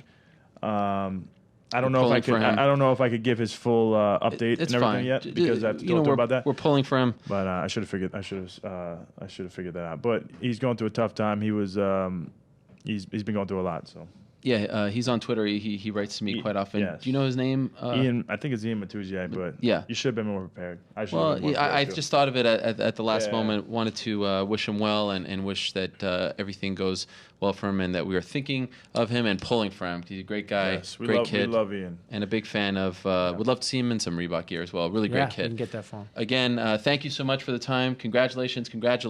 We're going to take a break. We're going to be joined by Rick Hawn after the break. During this break, we were talking about Eddie Gordon, getting released from the UFC. One of the guys who was released also was Marcus Brimage. One of my most memorable interviews happened in December of 2011, tough finale. In fact, this is the interview that New York Rick saw, and that led to him writing me via email to, quote-unquote, join the team. How about that? Wow. That's called tying it together. Here's my interview with Marcus Brimage and Rampage Jackson, December 2011. Another Inside the Vault, as we say goodbye to Chris and Michael, the newest member of Team Reebok, and we'll be back in a minute right here on the MMA Hour. Ariel Helwani post-fight at the Ultimate Fighter 14 finale alongside Marcus Brimage, a very happy Marcus Brimage representing his team who defeated Stephen Bass tonight via unanimous decision. And Marcus, congratulations on the win. I've been listening to you do a bunch of interviews, and I can't remember a guy doing interviews after a fight who is so happy, energetic, enthusiastic. What are the emotions going through your body right now? I am so happy right now to get my first win in the UFC. My shin is sore as hell. So hopefully tonight when I get white girl wasted, I won't feel a thing. Now, excuse my ignorance, but what exactly is white girl wasted? Oh, that is when you're drunk to the point of you don't know what's happening, what's going on. You wake up in the morning with a strange sense of shame. And why is this not just girl wasted? Why is this white girl wasted? Why can't it be black girl wasted, Asian girl wasted? Why white girl wasted? Oh, because stereotypically speaking, of course, you always see the white girls like, wow, woohoo! They wake up in the morning, oh my God, I can't believe I did that. What a mistake. Right. Yeah, will you be walking back to your room with your shoes in your hand? Because I always see the girls here in Las Vegas with their high heels in their hands and whatnot. Will that be you at around 4 a.m. tonight? Everyone is bigger than me in my corner, so usually when I get white girl wasted, someone always just throws me over my shoulder and just takes me home. Now, how long have you been looking forward to this moment where you can just, let loose and get wasted? Oh, for a long time. I mean, you need a reason to get white girl wasted. You can't just go out with, oh, today's Monday, I'm going to get white girl wasted. No, you need a significant reason to do this. And having your first win in the UFC is good enough for me, baby. Does it feel almost surreal to say that you are now a UFC fighter and you're 1-0 in the UFC? Yes, it actually does. I mean, you fight, but, when to see yourself on TV, you're just like, oh, my gosh, that's me. I look different in HD, all that stuff. And I'm just so happy to be here, man. I mean, the words can't describe how I feel right now, And I'm just happy and I'm blessed. And, you know I made it because I'm with this guy. He won an award at the MMA Awards. I seen him. I seen him get it. Well, congratulations on your win. And I'm wondering, were you happy with your performance? Obviously, you got the win, but were you happy with what you did out there? Honestly, I'm not, because it didn't go the way I want. I was looking for that knockout bonus. You know, I need that to pay out the college loans. You know, the student loan people calling my house, so I need to pay them off. But things are going to get better. You know, I have been working on my wrestling. That's when he caught me. That's how I got this. When he caught me and I was able to take him down, hey, thank you, Kami, ATT, for allowing me. Oh, What's up, man? How you doing? How you doing, I'm taking over this show. This is my show now. Yeah. This is my show, man. What's up, dog? What's up, man? I just saw your fight, man. I'm pretty impressed. Thank you, man. I'm happy to meet you. I'm happy to meet you, I'm man. happy to meet you, too, man. Yeah. Man, you're a good fighter. You're a southpaw, though, huh? Yes, I'm a southpaw. Man, keep it.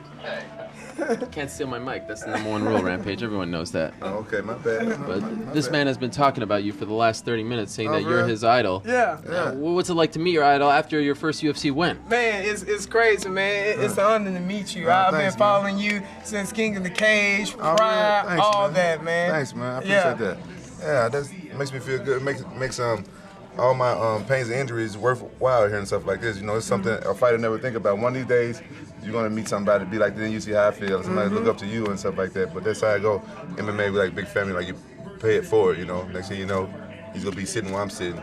Hopefully, you won't be there though. Did you see his fight?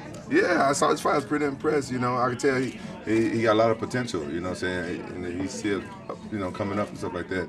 He hit hard and stuff like that. You let him off a couple times.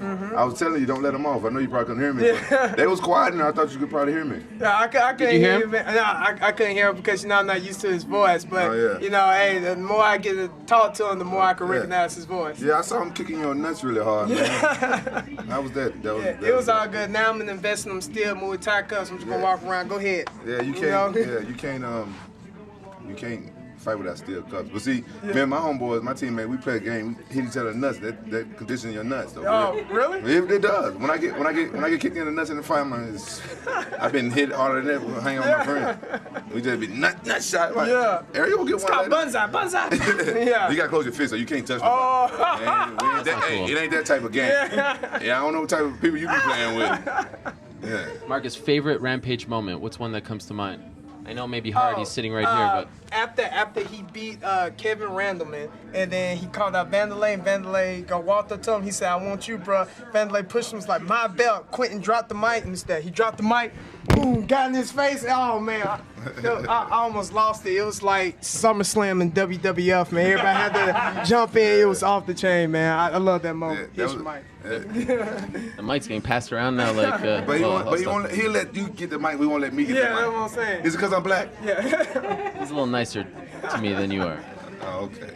How much you weighing these days, by the way? Is that sensitive? Business, man. Man, it's right after Thanksgiving, dog. I'm just saying. I know I'm big. Somebody mistaken me for James Tony today. I almost cried. Come on, man. I know I'm big. Okay, it's a lot of sushi in Japan. I don't eat sushi. White rice. Would you like brown rice? What'd you just say? The white rice. You don't like it's a little. You said I don't like the white race. No. He just go there. He went there. It's always so racial with this guy. What's wrong, man? Can we all just get along? Why does everything gotta be so racial, man? Well, according to the book of genetics, there are no white people in this trio right here. I'm not white. You're not? I'm Middle Eastern. Okay. It's been. You said white rice. Right. Yeah, I did eat that. That's it. Let's get back to Marcus. Okay, please. Do you remember that moment?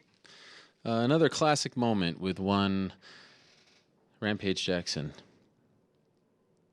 Something crazy is happening to my computer screen. All right, back on the MMA Hour. You can see the rest of that interview on my YouTube page, but we got more show to go. By the way, again, thank you to Michael Lunardelli. Thank you to Chris Weidman. That was a lot of fun, and congratulations to them on the partnership. All right, let's move along. Let's welcome in our next guest. He is the Titan FC lightweight champion. He is Rick Hawn. He joins us right now via the phone. Rick, are you there? Hey, how's it going? Hey, Rick, how are you? I'm doing very well. I appreciate the time. Sorry we got a little backed up there, but thank you for being patient. Let's cut to the chase. I understand you have an announcement of your own. Yeah. After giving a lot of thought, I just had probably the best fight of my career. A few weeks ago, winning the lightweight title for Titan. But it's been a long road. You've been around, seen me, years ago with Bellator, and 39 years old. It's time to hang it up. I'm gonna go out on top, holding the belt, and it's just one of those things. I'm not a young kid anymore, and it's as you know, it's a hard sport, and I want to go out on my own terms, and so my big announcement is, I'm retiring from MMA. When did you make this decision? It's been on the verge the last couple of years. Back in 2013, I almost retired when I was with Bellator, having some contract issues with them, and I wasn't really happy at the time, and so I thought about it back then. And then more recently, over this last summer, before I got the call for the Titan fight, I was pretty much kind of made up my mind that I was going to be done with it and, just move on to the next chapter. But, right after that, Titan gave me the call and asked if I would, take the title fight. And I was like, well, you know what? Let's put it all back together, go for one more last run and see what we can do. And, I was fortunate enough to get the win and had a great fight. If you didn't win that fight against Pat Healy, if you didn't become champion, do you think you would have kept fighting? If I didn't win it? Yeah. No, I still would have retired. It was win or lose. I was going to be done. It's just better to go out with a win. Yeah. And especially, arguably, it was definitely the best fight of my career. I have to say, the first time I'd been more than 3 rounds, and just the fact that it was a title fight and against a named opponent like Healy, and it was just one of those fights that was a back and forth battle. It was a war, and I'd never really been in one of those before. It was just, everything kind of came together at the right time, I think, and I think it's a good way to finish it for me. It's funny because sometimes when you make these decisions going into a fight, and then you perform mightily and you win a title, at any point did you think to yourself, you know what, maybe I'll defend it once. Maybe now that Titan is on Fight Pass, this could be a gateway to the UFC. Did you reconsider at all after being champion? Definitely. Obviously, fighting in the UFC would be really cool. Just kind of complete the whole the whole thing with my career in MMA, and I've been all the biggest organizations. But I definitely thought about it, and especially going into this fight, I think I had, the best training camp I've had, which is kind of weird. Yeah. I'm 39 years old. I felt the best shape I've ever been in going into this fight.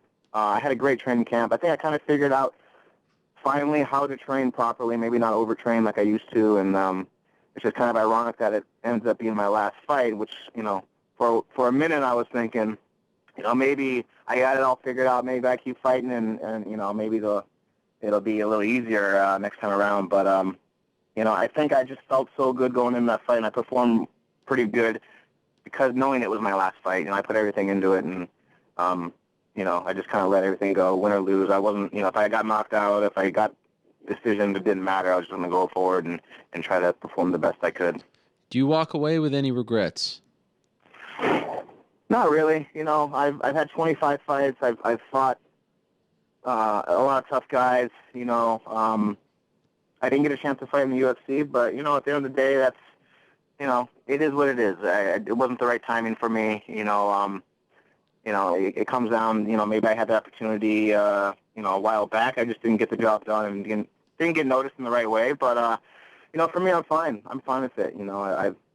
I've had a great career, I think, in my eyes, and I definitely wasn't one of the best fighters in the world, but I definitely by far wasn't one of the worst fighters. So for me, that's at age 32 going and starting fighting, I think it's pretty good. Yeah, and like I said, you just became champion. That has to be a nice. I mean, you had multiple opportunities in Bellator. It didn't work out. You always performed great. Your fights were always a lot of fun to watch. But to at least walk away as champion, it's very rare in any kind of sport that one can do that. To go off on a winning streak, to go off, on a title victory.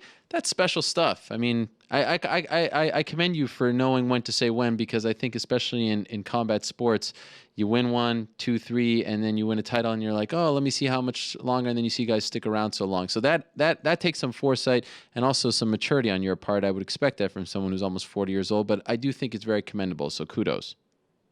Thank you. Yeah, I was thinking the same thing. How many times I've seen fighters kind of just fight off into obscurity, just going to the smaller shows, and they get older and older and just getting beaten on, and their brains are mush, and I didn't want to end up going that route. I don't need to do that, So now it's time for the next chapter, and I can still speak relatively well, and move on from there. So what is the next chapter? Well, I'm in the process of opening up my own school. Been kind of doing that the last year or so, trying to get things finalized, and hopefully this January I'm going to have my own school going, and that's obviously a better way to make a living, I think, in the long run than getting punched in the face, and a little safer, and hopefully that all goes well. So obviously you are a former Olympic judoka. We know that that's your backbone. That's your foundation. Is this going to be a judo school? Is this going to be an MMA school? What kind of school is it going to be? It's going to be a little bit of everything. It's going to be a karate school for the most part. Because my partner that I'm going with is a karate background. They have a very successful other couple of schools. So it's going to be karate. It's going to be judo. It's going to be jiu-jitsu. I'm a brown belt in jiu-jitsu now. It's going to have possibly down the road maybe some MMA. But for the most part, just those main three: karate, jiu-jitsu, and judo. Where's it going to be? It's going to be in southern New Hampshire, kind of right where I live, in a town called Plastow, New Hampshire. So, that's the next big step for me, and I'm, going to put all my effort into that. Are you in Montreal right now? No, I haven't been up to Montreal in a while, to train up there, about a year and a half. Just the last few camps, it's been hard to get up there. I'm married now, got a house, I gotta stay home and take care of that kind of stuff. Haven't been up there to train with those guys in a while. I ask because, and maybe I didn't look at the date, with finer detail, because I saw you tweet just a few days ago, just looking at your Twitter feed about 4 a.m. poutine in Montreal. Was that from a long time ago? Have you not tweeted in a while? No, we were actually up there for a wedding just for the weekend. There you go. See, yeah. I know what's going on. There is nothing better, by the way. You tweeted nothing better than having some poutine at 3 a.m. in Montreal. That picture, I mean, I could just taste the cheese and gravy. It was just like, what an amazing picture that was. It's just, there's nothing like it. There is nothing like it. Where was that from, by the way? Actually, I don't remember. Someone picked it up for me because I was crashed out in the couch. Very nice. Just curious, you were once teammates with Ronda Rousey. She has brought a lot of light to combat sports in general, but in particular judo. When she talks about the U.S. Olympic experience, it's not a very favorable one. Do you share that sentiment, or did you have a different experience? It was. I wasn't at the same level as her. She was quite good. I think, all that, especially in judo, it wasn't one of those top sports like, some of the name sports where they get a lot of money. So I think her argument was, having competed at the Olympics, trained your whole life for something, gave up so much, and at the end of it, you really don't get anything out of it. I got even less, of course, because I wasn't as good. So, that was, to me, that was just part of the experience. That's something, making an Olympic team, money really can't buy that. So that was just kind of something that we just did. Everything was to make the Olympic team, if you were fortunate enough to medal, like I said, some sports you got a lot of money with a medal. The way judo is and the way the organization they run it, for the U.S., you don't make any money. So I think that was her biggest. Sorry about that. But are you still there? Yep. Her success, and despite the fact that she may have had a negative experience, or at least in hindsight, a negative one, has that opened up any doors for people like yourself, in the sense that you are a former U.S. Olympic judoka, you then transitioned to MMA? I mean, the path is somewhat of a similar one. Have you noticed any trickle-down effect there, or is it completely different? In terms of like more people being interested, following in those footsteps, just learning more about, the martial art, anything of that nature. Yeah, I think a little bit. I've been really, before Ronda came along, I was kind of really, pushing judo and selling it and be like, oh, this stuff can work, and, I definitely think, with the success she's shown, and guys like Hector Lombard and, a few other judoka out there that are, put on some exciting fights. I think people are wanting to cross-train more, for sure. And, I have my students, my MMA students that are up and coming, and, I show them takedowns and trips, every class. So I think in the future, soon it's going to, you're going to see more of that kind of stuff. And, so it's very exciting. So I'm looking forward to that, especially when I get my school going, and possibly get some more transitions from the MMA background that want to learn it. Well, I wish you the best. Again, you said in January or so you're going to open the school, right? Yeah, January is what we're shooting for. Congratulations on knowing when to say when, knowing when to walk away. Can we hold you to this? Because you know how retirements in combat sports go. Sometimes people retire, they get a great fight. 6 months later, no matter what, you're sticking to this one. I am, unless someone wanted to pay me about $100,000 for my next fight, but that's not going to happen. So, nothing less than $100,000, and I'm definitely retired. Well, you walk away with a fine resume, a fine career, 21-4, the Titan FC lightweight champion. So I guess their next title fight is going to be for the vacant title.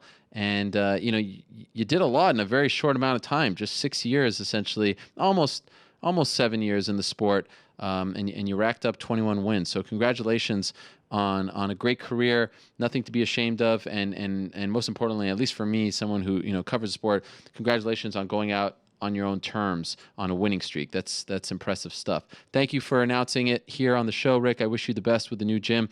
Wish you the best along the way. Looking forward to seeing which future champions you develop at your own gym.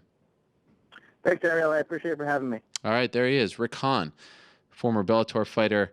Last fought in Titan just a couple of weeks ago, September 19th, exactly a month ago, defeated Pat Healy to become the new Titan FC lightweight champion. He retires today at the ripe old age of 39, just turned 39 as well. In fact, 4 days before that title fight.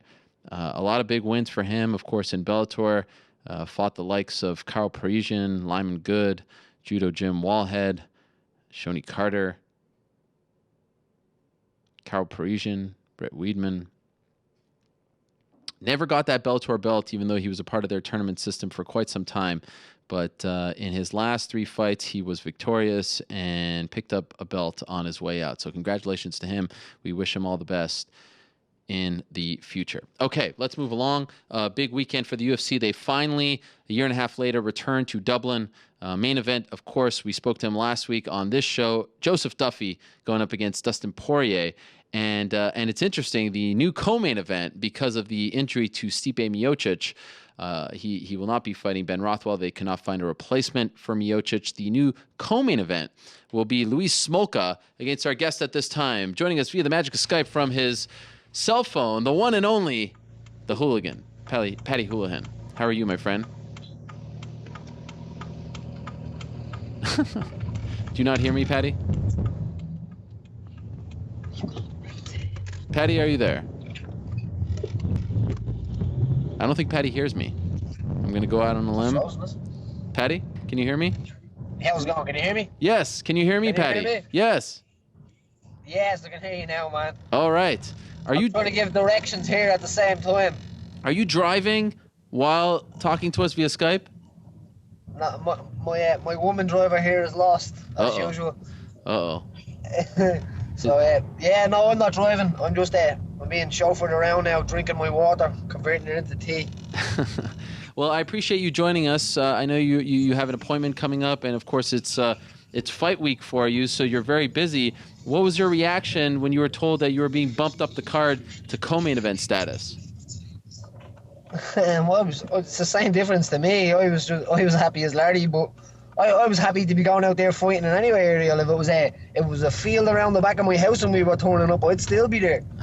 You know, to me it doesn't really matter what time I walk out of curtains at. So I'm happy and I'm very grateful for the thing, but I feel it could have been done from the start. You know, but I don't focus on things like that. So oh yeah, I'm happy, I suppose. I'm happy in any way. Sure, you're always a very happy guy. But my reaction was, or I was thinking, I wonder if Paddy is happy about this because you like being the berserker, right? You like starting off the party.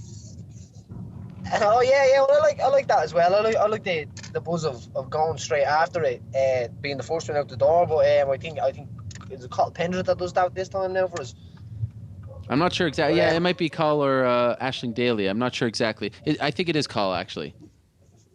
It's one or the other, I think. Yeah, but I'm excited to be leading the pack now as well. So it's pretty crazy going from being on the prelims and blowing the roof off the place to being now the co-main event. So things I must be doing it right. And I think Louis Smoker thinks he has something to do with getting that place on the card, but he doesn't. He's co-main event because I'm in the fight. How do you feel about Louis? It was very interesting to see or to hear you kind of asked for this fight. I wouldn't call it a call. You didn't actually say him by name, but it was very clear who you were talking about because he had just defeated Neil Seery in Las Vegas. Why did you specifically want this fight for Dublin? Well, when I watched the Neil fight, I thought I was going to be either one, whether it would have been Vaughan Lee or Louis Smoker at that time. So our records are the same. We're similar styles and things like that. So I thought that it would be nice to know who I was going to fight next and then go on my holidays and then get back and prepare and have the opponent ready and all. So yeah, I think I didn't plan it. I just wanted to fight him next. Do you feel like this is a good progression for you? I mean, Smolka is not a top 5 contender, not a top 10 contender. Is this the fight that gets you into that discussion? Well, I think in the flyweight division, if you look at it at the moment, it's not really about who is in what position now and going after. It's not as clear cut as all the other divisions. Yeah. I think with like injuries and like Demetrius Johnson has cleared out a lot of the division, so people are working their butts off to become contenders and get after that belt. But I think you could fight anyone, and then all of a sudden you could find yourself fighting for the belt. Who knows what happens? You know, you just got to stay ready. So you don't have to get ready, right, my friend? Of course, my man. A very famous man once said that. That is right. Speaking of that, man, Conor McGregor is not fighting on this card. Have you noticed a difference in the buzz leading? I know it's only Monday, but is there a difference with him not being on the card? Well, the town is buzzing as it was before the last time as well, and here we are. You know, Conor's going to be at the event, so I'm sure.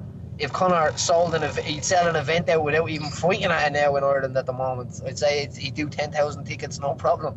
But yeah, it's good to be leading the pack now, and Conor's going to be sitting there watching from the front row, I'd say, and I may even get to go out to Vegas this time because I don't have a fight plan, and this will be my one. So yeah, I'm really really excited about this, and it's the buzz is crazy. Everyone quit their jobs. Is it possible that Paddy will get a bigger reaction than Joseph Duffy because of your connection to SBG, because you fought there before, because you are a Dublin guy?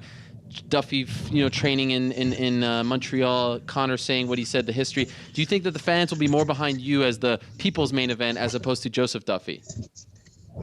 I think because I've been fighting in Dublin, and most of the people that are going to be in that crowd I've been fighting in GA clubs here for €100, you know what I mean, for how many years now, and I've been trying to support my family with that, and just trying to do whatever it takes to make it. So I think people relate with me, especially the people that are going to be here this time. There's going to be a lot of people that have been around this game for a long time and seeing me coming up from. Like, I walked into SBG and joined the foundation program, so to be fighting co-main event in the UFC in your own hometown after walking in a beginner, is pretty substantial for people to see. So I don't care what your job is, that's inspiring, you know. Do you feel like, and do you think there's any truth to the theory by Conor that people don't like that he goes and trains outside of Ireland? Like they want to see their athletes train at home, be closer to home, be closer to the people. Is there anything to that? Well, to me, it's starting to look like that SBG is becoming Team Ireland because a lot of the fighters are starting to travel now and move around and things like that. But to me, if you play for Manchester United and you live in Argentina or something like that, you're not really involved in it. Do you get what I mean? Yeah. You're not involved in like in the. Hold on, I'm giving directions here as well. Do your thing. Do your thing. I think that you're not involved in like being at home and feeling the buzz and seeing what's going on. And to me, I would feel a little bit guilty touching down in Ireland, in Dublin, and seeing the posters and seeing the buzz and things like that. But as always, it's about the fight to me. I don't really care about what other people are or where they are on like where they're training or where they are on the card. Or I don't really get jealous or anything like that. I'm always there to do one thing, and that's to get rid of my opponent and then and move on. But I definitely think that you're going to see a crazy reception for the co-main event. It might be the camera angle, but I'm noticing a bit of a longer beard, which I like a lot. Is there a reason for this? I have been in the cave roasting meat and growing beards. That's what I have been doing for the last day since I found out about this fight, since I knew this was going to happen. I went on my holidays for a week and I came back and I feel amazing. I do. I had a few little knocks going into the Vaughan fight now, to be honest, but my body is perfect now with all my treatments and all. I got all my muscle tests this morning and in the Irish Strength Institute, and that's what he said. I have no tightness. I have no. I'm just waiting to fight now. Are we keeping the beard for the fight? Of course, man. This beard don't shave off. This beard breaks razors. How are we doing with that tea sponsorship? Do you know what? Please. I'm thinking about taking over the tea industry area. You know, we've talked about this. Yes. The Lions thing never happened in the end, and everyone seems to think that I'm cemented to Lions, but I'm not really. I got paid for the gig for Lions about 3 or 4 days ago, so you know, I think when you're dealing with these big companies, it's a little bit harder for the little guy, but I'll just make my own tea company and take over the place. Yes, you know? That's a great idea. Paddy's Tea, something like that. That'd be tremendous. You want to go 49%? Well, I don't know about that. I don't know if I have that kind of those kinds of funds, but I'd love to feature it right on this very desk, right over here. I'd be proud to do so. Oh, no problem, man. We'll see what happens after this. I'm going to try and invest into a few things, I think, and try to become an expert in other fields as well. But we'll see how it goes. Take some advice off the businessman himself, Conor, you know, and see where we go with it. That would be something. You manufacture. Maybe he'd be into doing a 50 or a 49-51. You know, well, I'd say he'd be requesting for the 51 now and that better. Well, with his 9-figure contracts, I feel like he has that wiggle room. But you manufacturing it from like a grassroots level, I mean, that would be a documentary in its own right. Someone needs to make a documentary of you launching this tea company and really getting down nitty gritty, you know, finding out the right kinds of, I don't know what to call them. You know what I'm saying? This is something I would sit down 2 hours, no doubt about it, and watch it. I can listen to you talk about 100%. tea all day. I would watch this too. But and there's plenty more tea companies in the world as well. Sure. If they want to just give up the money now and not get taken over, then we can do that. And by the way, we've talked about your debut. You couldn't have scripted a better debut. Your first UFC fight, it's in Dublin. You open the show, you win via submission. I mean, it was just perfect. Are you the kind of guy who thinks about that sort of thing? Like, how am I going to top this? How can I recreate that kind of magic? No, not at all. When that magic was happening, I wasn't even in the room in my own mind. I just zone out. It's not me in there, it's the hooligan. I've always said this from the start. I kind of feel actually coming in about this week of the fight where I zone out, my brain goes to a different place, so I'm low on calories, I'm going to come into a survival situation. That's what it feels like in my mind and my body, and I don't think about little things like that are not in my control. I'm just going to leave that down to the Irish fans. We've been watching the rugby and watching the boxing and watching everything, and we are part of all that journey now. Like we got knocked out of the World Cup by Argentina, and now people are tweeting me saying that now it's up to you. You know, so to be seen with these guys and this support, that's just going to be there in anyway. And I am very fortunate to have swam in that atmosphere already. You know what I mean? So I know I walked out that door the last time saying, like, this is going to be loud, I'll prepare for this, I'll do this, I'll do that. Nothing prepares you for that. You got to be there, you know. It was absolutely crazy when I went there. We didn't know what to expect. And I'm glad that I kind of just zoned out and got in there and was dealing with what my problem was. Everyone else is looking at it from a different angle. Sure. You know? I saw a picture you tweeted, your face is plastered all over the Dublin airport. What is that like for you? Yeah, man. Is that surreal? How crazy is that? I thought, when I was growing up, I thought it would have been plastered all over Dublin airport for saying, check this man's bags, you know? Wanted. Don't let this man travel. But to be in Dublin airport like that, and that's it, like I collect my girlfriend from the airport every Tuesday. She travelled over from Liverpool. She lives here now.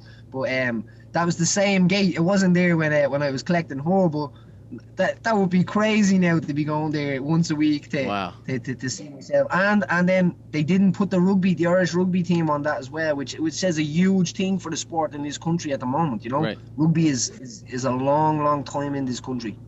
Will your son be at the event?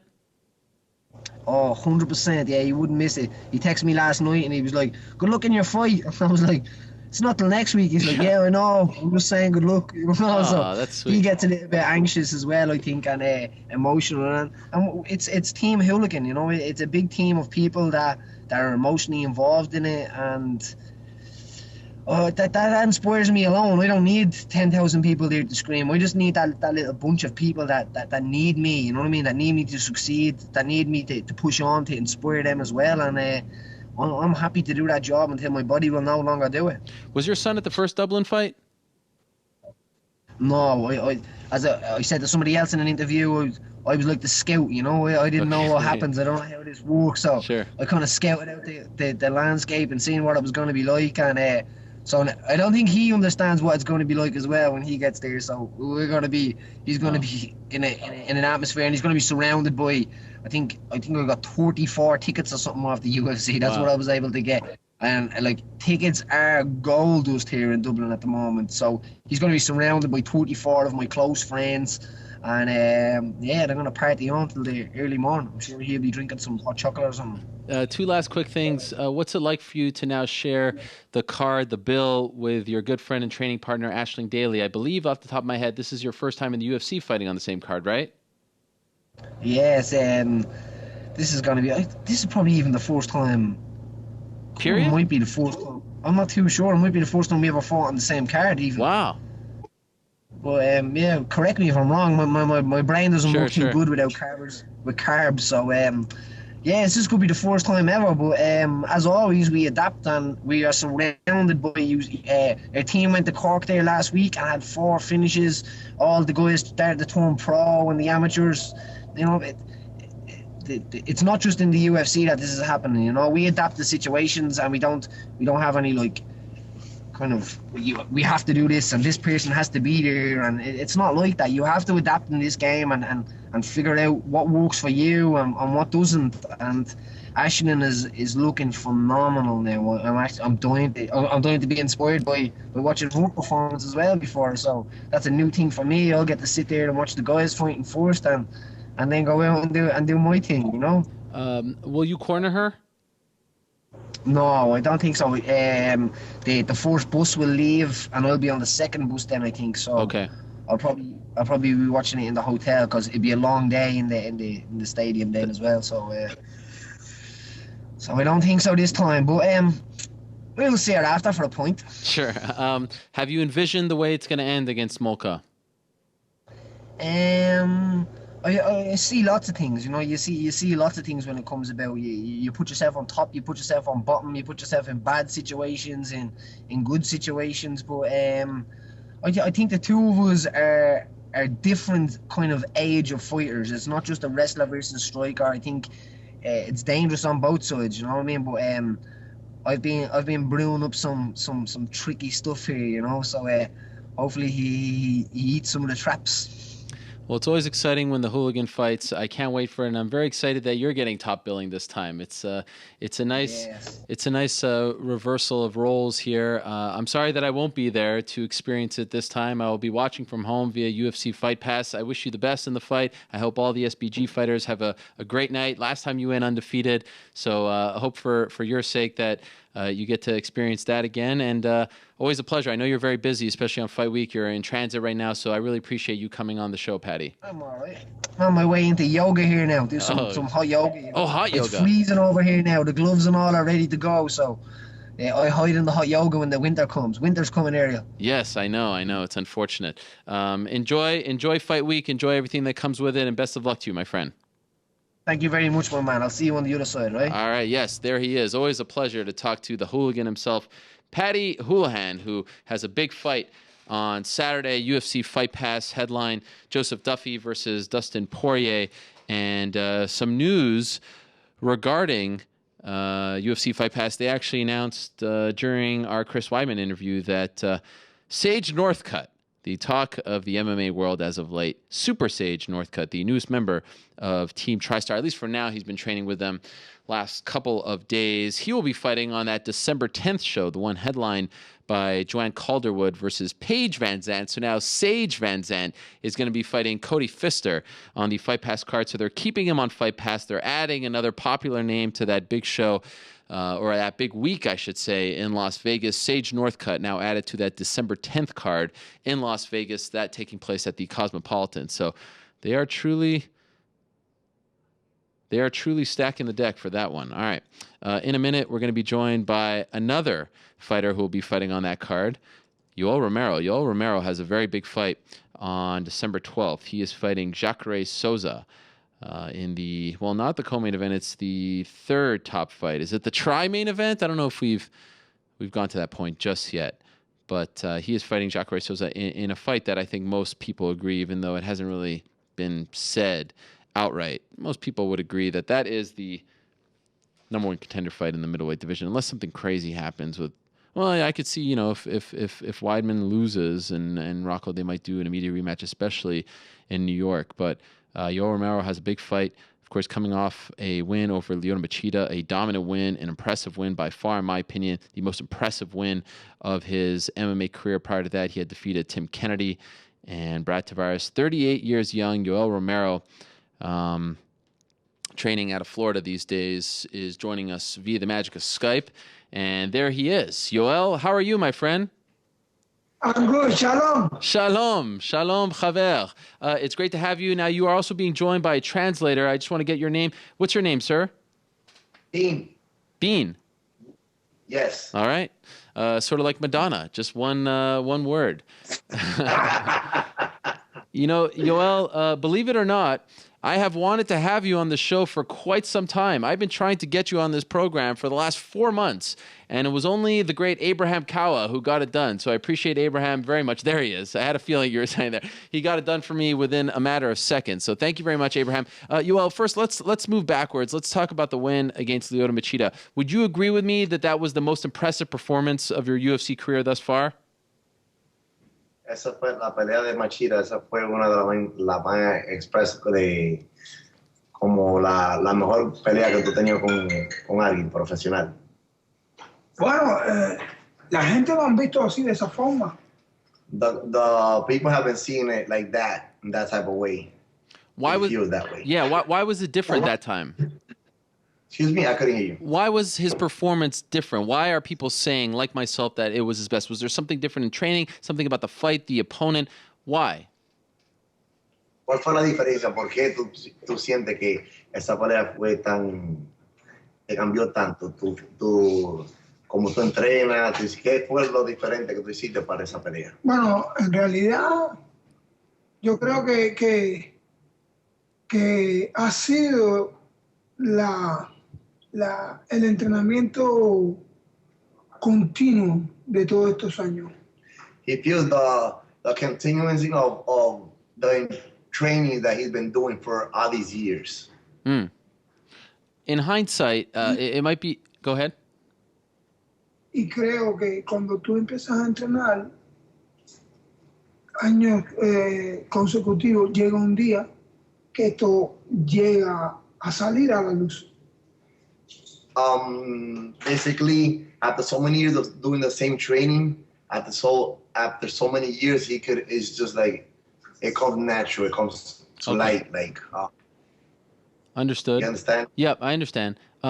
You know, I said before that fight and after that fight that Lyoto came back too soon after the Luke Rockhold loss. Do you agree with that statement? Do you think it was too soon, that he wasn't quite himself in that fight?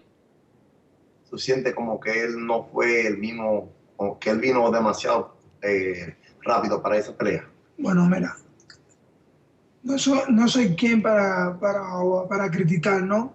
Pero yo pienso que si él vino rápido para atrás para esa pelea es porque él, con toda la experiencia que tiene Lyoto, él debería haber sabido si venía o no venía en forma. Y si él vino, porque yo creo que venía en forma. He feels like he don't want to criticize anybody, but he feels like if he was going to come, he came prepared for that. So he was ready for this fight, for that fight. Because Lyoto tiene mucha experiencia. Lyoto has a lot of experience also. Yeah. Y si él vino fue porque estaba preparado. And if he came, it was because he was prepared for that fight. Understood. So no secret, and this was obviously one of the reasons why I wanted to have you on the show, you were heavily criticized after that fight for comments that people thought were controversial. I actually went back to the interview last night, to re-listen to it, and I still maintain that you didn't say what the world seemed to think that you said. I want to give you this forum here to explain once and for all, what were you trying to say when you got on the mic with John Anik and were telling America to wise up and not forget Jesus? Explain to us where you were coming from and what exactly you were trying to say in your native tongue. Te estaban criticando mucho de lo que tú dijiste, pero ahora quieren que le diga al público que fue lo que tú dijiste, de verdad, que él sabe que no fue. And now, dile que ahora yo sé pronunciar mejor la palabra que quise decir. Now he knows how to pronounce the word that he wanted to say. No forget. Forget Jesus. Why did you feel the need to say that after such a big win? What led to you trying to tell America not to forget Jesus? Porque tú le querías decir a la América, a los Estados Unidos, que no te olvides de Jesús. Porque yo siento que no solamente América. He feels like not only the United States, not only America. El mundo se ha olvidado de Dios. The world has forgotten about God, about Jesus. Can you expand on that? What do you mean? What makes you think that the world has forgotten about Jesus? Porque tú te sientes así. Porque la guerra, las personas, los hijos, ahora se ve con más frecuencia los hijos abochornan a los padres. O sea, le hacen pasar vergüenzas a los padres. Because these kids nowadays make the parents feel, ¿cómo es que se dice? Vergüenza. Oh my God, how do you say it? Basically saying like the kids nowadays, they don't, how do you say, like they're embarrassed of their parents. Okay.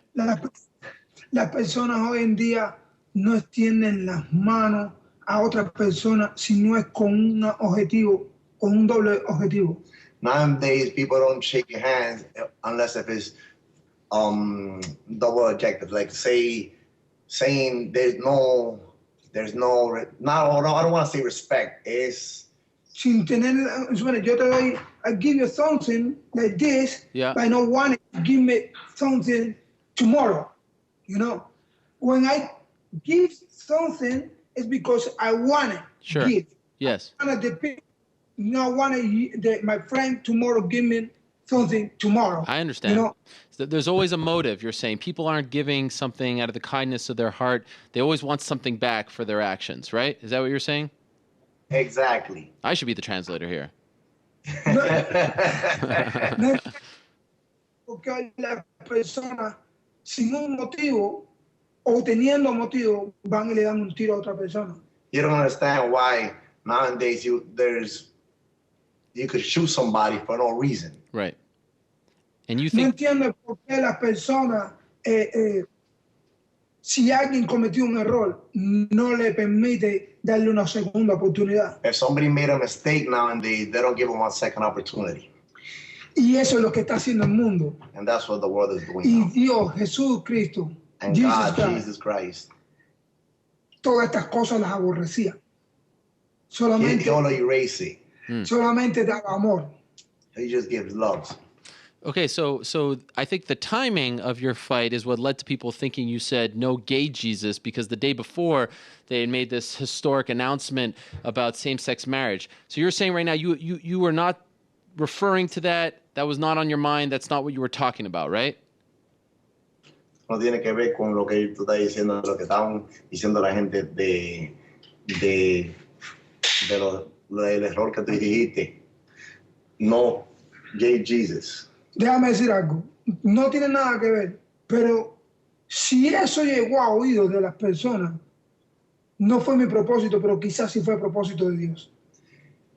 Basically, if it got to the people's ears saying that mistake, it wasn't his motive, but it was God who did it. Ah, that's interesting.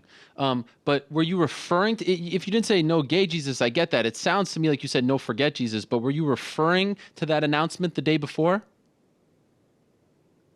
Tú estabas referring para el día antes, para lo que dijiste. ¿Cómo? Tú estabas... Were you talking about the announcement from the day before? Because that just happened the day before his fight, if you recall. El día antes fue que tú lo dijiste. ¿De qué?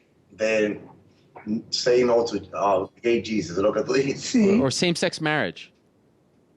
Porque ese día antes era el día de... Yo no sabía eso. He had no idea. You had no idea, okay. So that's not, because people afterwards were saying, okay, maybe he didn't say this, but maybe he was referring to it. He was talking about it. You get what I'm saying? No, but he had no idea. It was just a coincidence. That happened to be that same day that he said that. Por eso, Go ahead. por eso yo creo que en realidad Dios, yo no sabía nada de eso. Yo estaba el día anterior bajando de peso, puesto para mi pelea. He said he had no idea that he was doing that. The day before, he was dropping weight for his fight. So he had no idea that was going on. Pero hay veces que cuando suceden las cosas, aunque uno no lo sabe, aunque uno no... Estos son varios ejemplos. For an example, these are things that could happen. A veces uno no quiere hacer una cosa. Sometimes a person doesn't want to do something. Mas Dios hace que eso ocurra. But God lets that happen. Esa es una. That's one example. Es un ejemplo. I don't understand that one. I don't understand. What are you referring to? Por ejemplo, yo no sabía lo que estaba sucediendo. For example, he had no idea what he was saying. Okay. ¿Qué estaba sucediendo? What he was saying. Lo que estaba sucediendo. Sí, sucediendo eso de que... The day before with the whole... Yep. Thing. You know? Y más cuando yo hablé... And when he spoke... Yep. Sonó. It sounded... Como que estaba hablando de eso. Like he was talking about what we were talking about right now. Más en mi mente.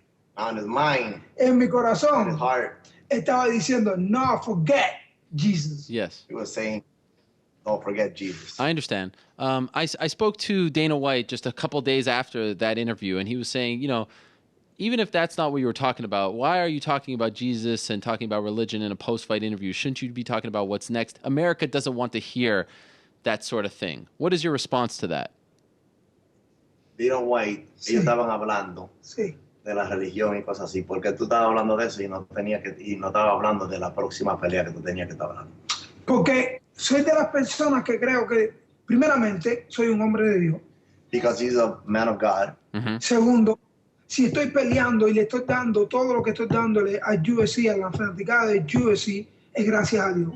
And everything that he's giving for the UFC, working, fighting, and everything is thank to God. Mm-hmm. Porque soy un milagro de Dios. Vamos otra vez. Soy un milagro porque no entiendo, y las personas no entienden cómo siendo yo una persona con el problema que tiene en el cuello pueda pelear. Nobody's gonna understand for the fight that he had and the surgery that he had. He's not supposed to be fighting there, but he's there for a purpose.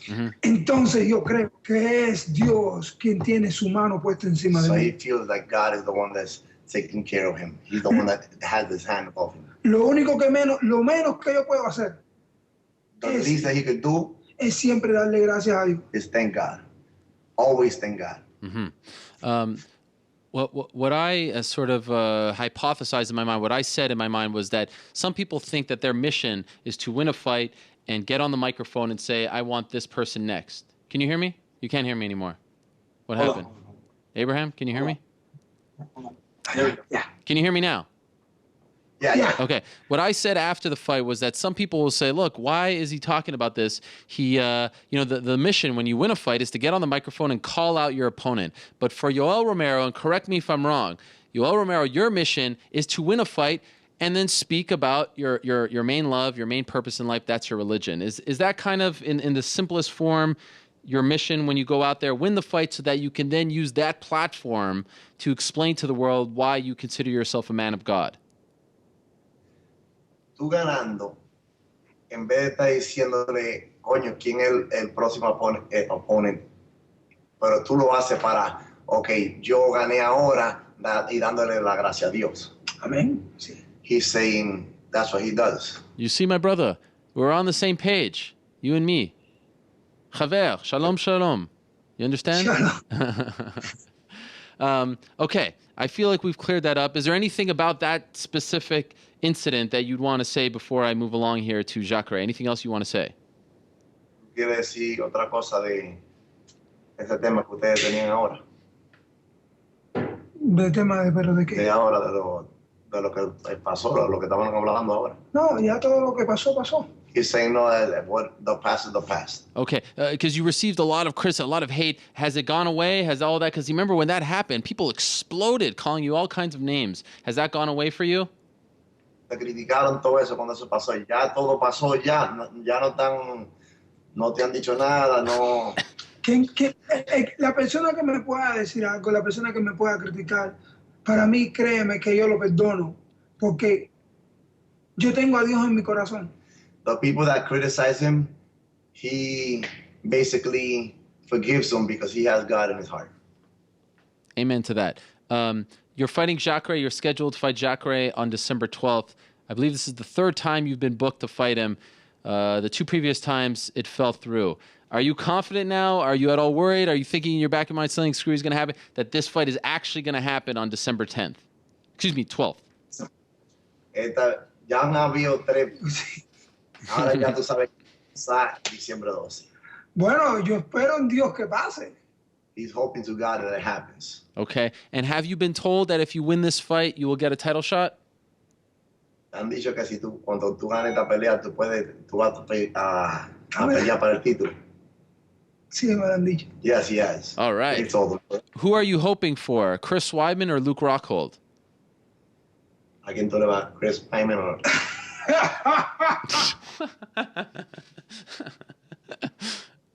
Bueno, yo pienso que el que mejor lo haga.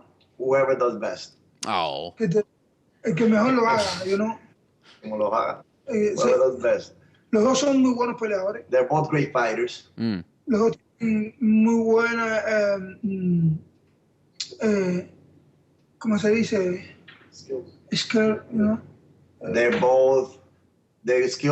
both have great skills. Okay. You know, tienen mucha experiencia ambos. They have a lot of experience, both of them. Han peleado con tremendos peleadores. They fought with great fighters. Así que vamos a ver una gran pelea de dos grandes peleadores. We're going to see two great fighters going at it.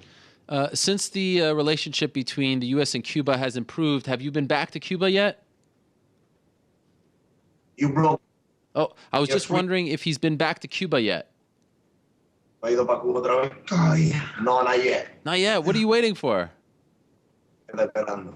Ya, que solo que ya que está en camino mi pasaporte.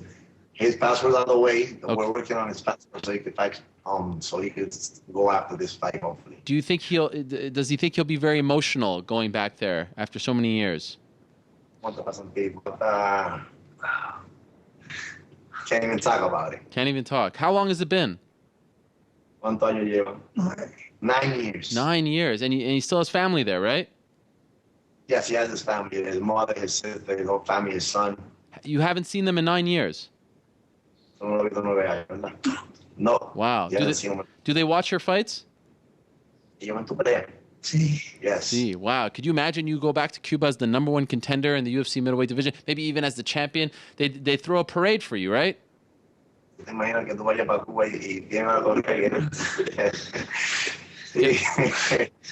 shut it down over there. Yeah, they'd shut it down. What a story that would be. Well, I hope you get that opportunity, my friend. I thank you very much for coming on the show today to clear the air. I appreciate it. It was tough to get you on the show, but we finally did, and we did it very quickly. Thanks to Abraham once again. So, Bean, good job, my man. Yoel, good luck to you. As they say in Hebrew, behatzlacha. You know what behatzlacha means? Behatzlacha, yeah. This man knows. He knows his Hebrew. And I'll see you in December, okay? All right. All right, there he is, Yoel Romero. I mean, what a lovable guy. What can you say about Yoel Romero? One of the great voices in MMA as well. Joining us, big fight for him.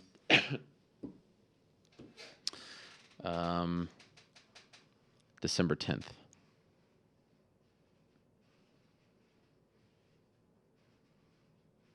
I'm wondering if anyone actually speaks Spanish and could say, I mean, clear that Bean was having a little bit of trouble there. Did he translate correctly for Yoel? You can tell, again, I listened to the clip last night, and not to bring up, but I feel like this is something that needed to be addressed. Back in June, it was a hot topic, but as we all know, these things go in MMA. A hot topic one day is a non-issue the next day. Well, I felt like it was important to address because I really feel like he got a raw deal. Now, if you have an issue with him talking about religion or anything like that, I mean, that's your prerogative. But I don't think he said what we think he said. I truly don't. Now, was he referring to it? That's why I kept trying to, clear that up. He says, no, we'll take his word for it. But I don't think he said, I think he truly said, forget Jesus. Happy that he was able to come on, clear the air. Big fight for him December 12th in Las Vegas. What a huge weekend that will be. Thank you, Yoel. All right, let's move along. Very excited to talk to our next guest. Another man who is sometimes hard to pin down, but when you get him, it's absolute gold. He is the head coach over at TriStar in La Belle Province, Montreal, Quebec, Canada. He is Firas Zahabi. He joins us right now via the phone. Firas, how are you? Great, Ariel. How are you? I'm doing great. By the way, we had one of your former students, fighters, on the show just moments ago. Rick Hawn announced his retirement. Did you know that he was retiring? He was thinking about it, so yeah, I saw it coming. All right. Well, I was trying to surprise you there, get your your heart to penetrate like that. Are you surprised he retired? No. I think he's finishing out on a high note, so I think it's a good time for him. He's got to move on in his life. He got married. He bought a house. He's got to move on, I guess, in life, and he finished on a high note. I'm super happy for him. He's had a brilliant career, and I couldn't be happier. Okay, we have a lot to talk about, my friend. You're all over the news. I mean, wow. Am I? It's unbelievable. All of a sudden, after just a couple of days, TriStar has become the epicenter of MMA once again, and thanks in large part to the phenom that is Sage Northcutt. He came to Montreal. I believe he's still there. He's been training. What are your early impressions of this 19-year-old kid? Oh, I love the kid. The kid's amazing. He's super amazing. He's amazing in the practice room. He's amazing outside. He's super hardworking. He's friendly. I mean, I couldn't ask for more. The kid's amazing. Now, did you recruit him or did he come to you? I was trying to reach out to him. Actually, this is when he was in Legacy. Wow! I saw his fight in Legacy. I really like the kid. I'm always looking for that type of fighter. Good distance and footwork and karate traditional style. So I couldn't find his dad on Facebook. I don't know if he even has his Facebook, but I wasn't able to. And then I got a call from a friend who knows them, and he said, "Hey, we get to connect you guys," and we got connected. We tried training for a week together. We both enjoyed it, so we're going to be working together from now on. So he's a full-fledged member of the team now? Yeah, that's right. Wow. Is he moving to Montreal? He's going to be staying here for his training camp, yeah. So he's going to be training with us. He's going to be staying here in the TriStar dorms, and he's going to be going through the paces.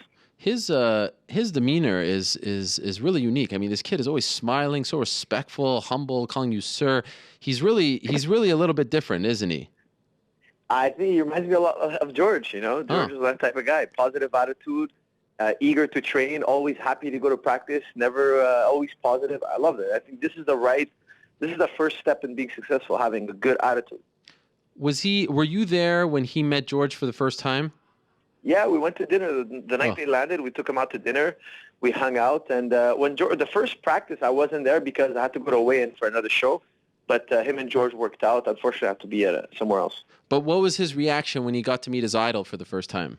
He was excited, man. We're all excited. We're all like shaking hands, hugging, talking, and talking about fighting all night long. And we had a blast. We had a good dinner. And the next day, we were in practice.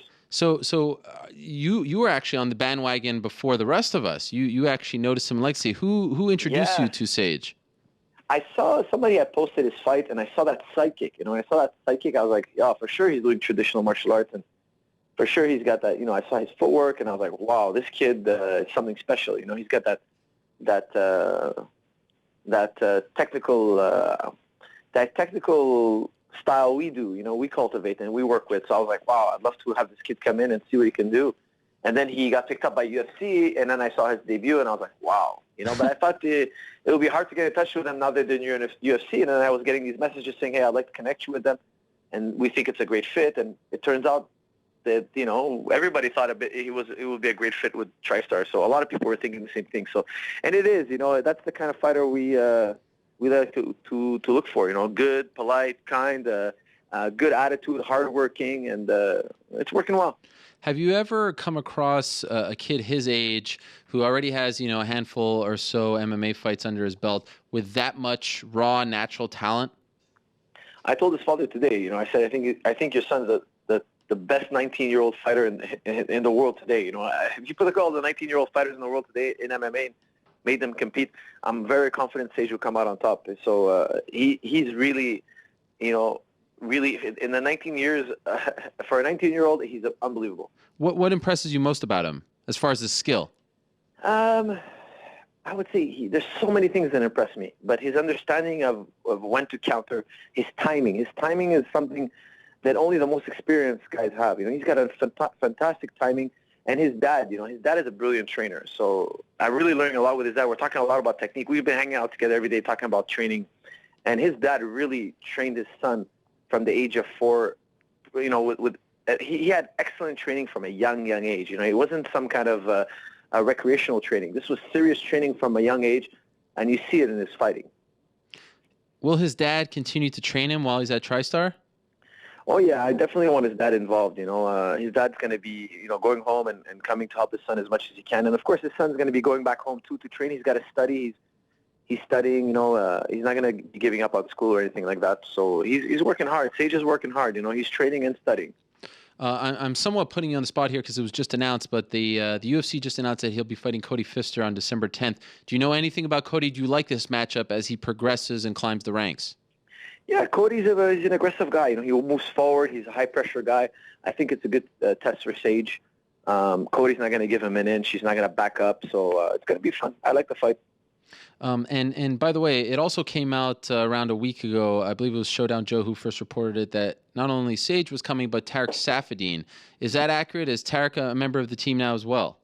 Well, I wouldn't say he came to train for, I think it was 10 days, and I won't say he's a full-fledged member yet. I think he came to try it out and check it out. I think he did enjoy it. We talked about, the next training together, and I think it's up to him. I don't want to put pressure on him, but he's thinking about it, I guess, and he's going to make his decision whenever he feels like it. Is he healthy? He did hurt his neck a little bit. He had a small tweak in his neck, so we kind of trained around it. But, he wasn't in training camp, so we're just kind of having more fun in practice, sparring, more relaxed, and doing some wrestling and jiu-jitsu stuff. He was just kind of getting a feel for what we can offer. And we were doing like he doesn't have a fight book. So right. We were training technical, instead of like prepping him for a fight. One last thing on Sage before we move along. I mean, I think there's going to be some, already people criticize the way he's pushed or the way that the UFC, markets him, gives him a lot more attention perhaps than others. It's rare that we get to see a fighter this young. He's currently the youngest fighter in the UFC, third youngest of all time. Do you feel like you're going to have to be a part of not just, his fight preparation, but being a part of the discussion, like, all right, how fast are we going to push this guy? Who's the right manager? He doesn't even have a manager, at least that I know of. You may know differently. I mean, it's not just getting a fighter and saying, all right, this fight, and then you're fighting for the belt. Like, you really have to be a part of this, you have a piece of clay that needs to be, put together. He's really just, a piece of clay that is incredibly talented, but he's so young and so green. Are you going to be a part of that process as well? I think so. I think me and his dad, we're just going to have discussions. And at the end of the day, his dad's been training him his whole life. His dad should have, the last say. But of course, I want to be part of that conversation. I want to give my 2 cents, not necessarily publicly, but between us and all the coaches working together. What's the next best fight? How long do we have to prepare? How do we feel we can do? And these are things we do with all fighters. What the public is saying and what other fighters are saying, that's their prerogative. We need to focus on what's best for Sage and give him time to expand, because the kid is 19 years old. I think by the age of 21, 22, he's going to have reached so many other levels that it's going to be scary. Right now, how many fights before he fights for a belt? Oh, I don't know. I never make those kind of calls. You know me. I take it one fight at a time, and now it's Cody Pfister, and that's all there is right now. Okay, let's talk about George St. Pierre. He sort of dropped a bombshell on us. He was talking to LDS and said that he's getting this itch to come back, and he's watching his division. He doesn't know if it's 2015, but to me, it felt like the first time in a long time where he was actually admitting that he's thinking about it. What more can you tell us about this? I know George so well. I know him better than himself. I know George. I don't know if he can walk away. I don't think he can. I just personally, I never talked to him about this stuff. Because when I see him, I know everybody's been asking him every single day, everywhere he goes. I know that because everybody asks me every single day, is he fighting? I just personally think he cannot sit on the sidelines for too long. That's just the type of guy George is. He's just that type of personality. He has to compete.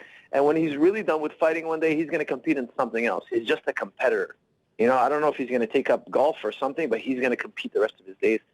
And I think he's still going to, I think that itch hasn't gone. So it doesn't surprise me. And I really hope he does come back, because I'm such a fan of his fighting. That's the truth. He doesn't need to come back. I don't need him to come back. I think he's amazing. I think he's still got it. He comes in the practice room. He looks amazing. I just want him to come back because I'm a fan. And if he wants to come back or not, I'll support him. I don't think he owes anybody anything. So I'm behind George 100%, but I think he's a hardcore competitor. His psyche is built to compete, and he's going to do it eventually one way or another, whether it's an MMA or something else. So as we talk here today, you do think he'll fight again? I think so. I think he's got plenty of fighting. I think he's a beast, man. You see him in the practice room, he's a beast. So I don't think he's even slowing down a bit, Do you think this year? Because he did mention 2015.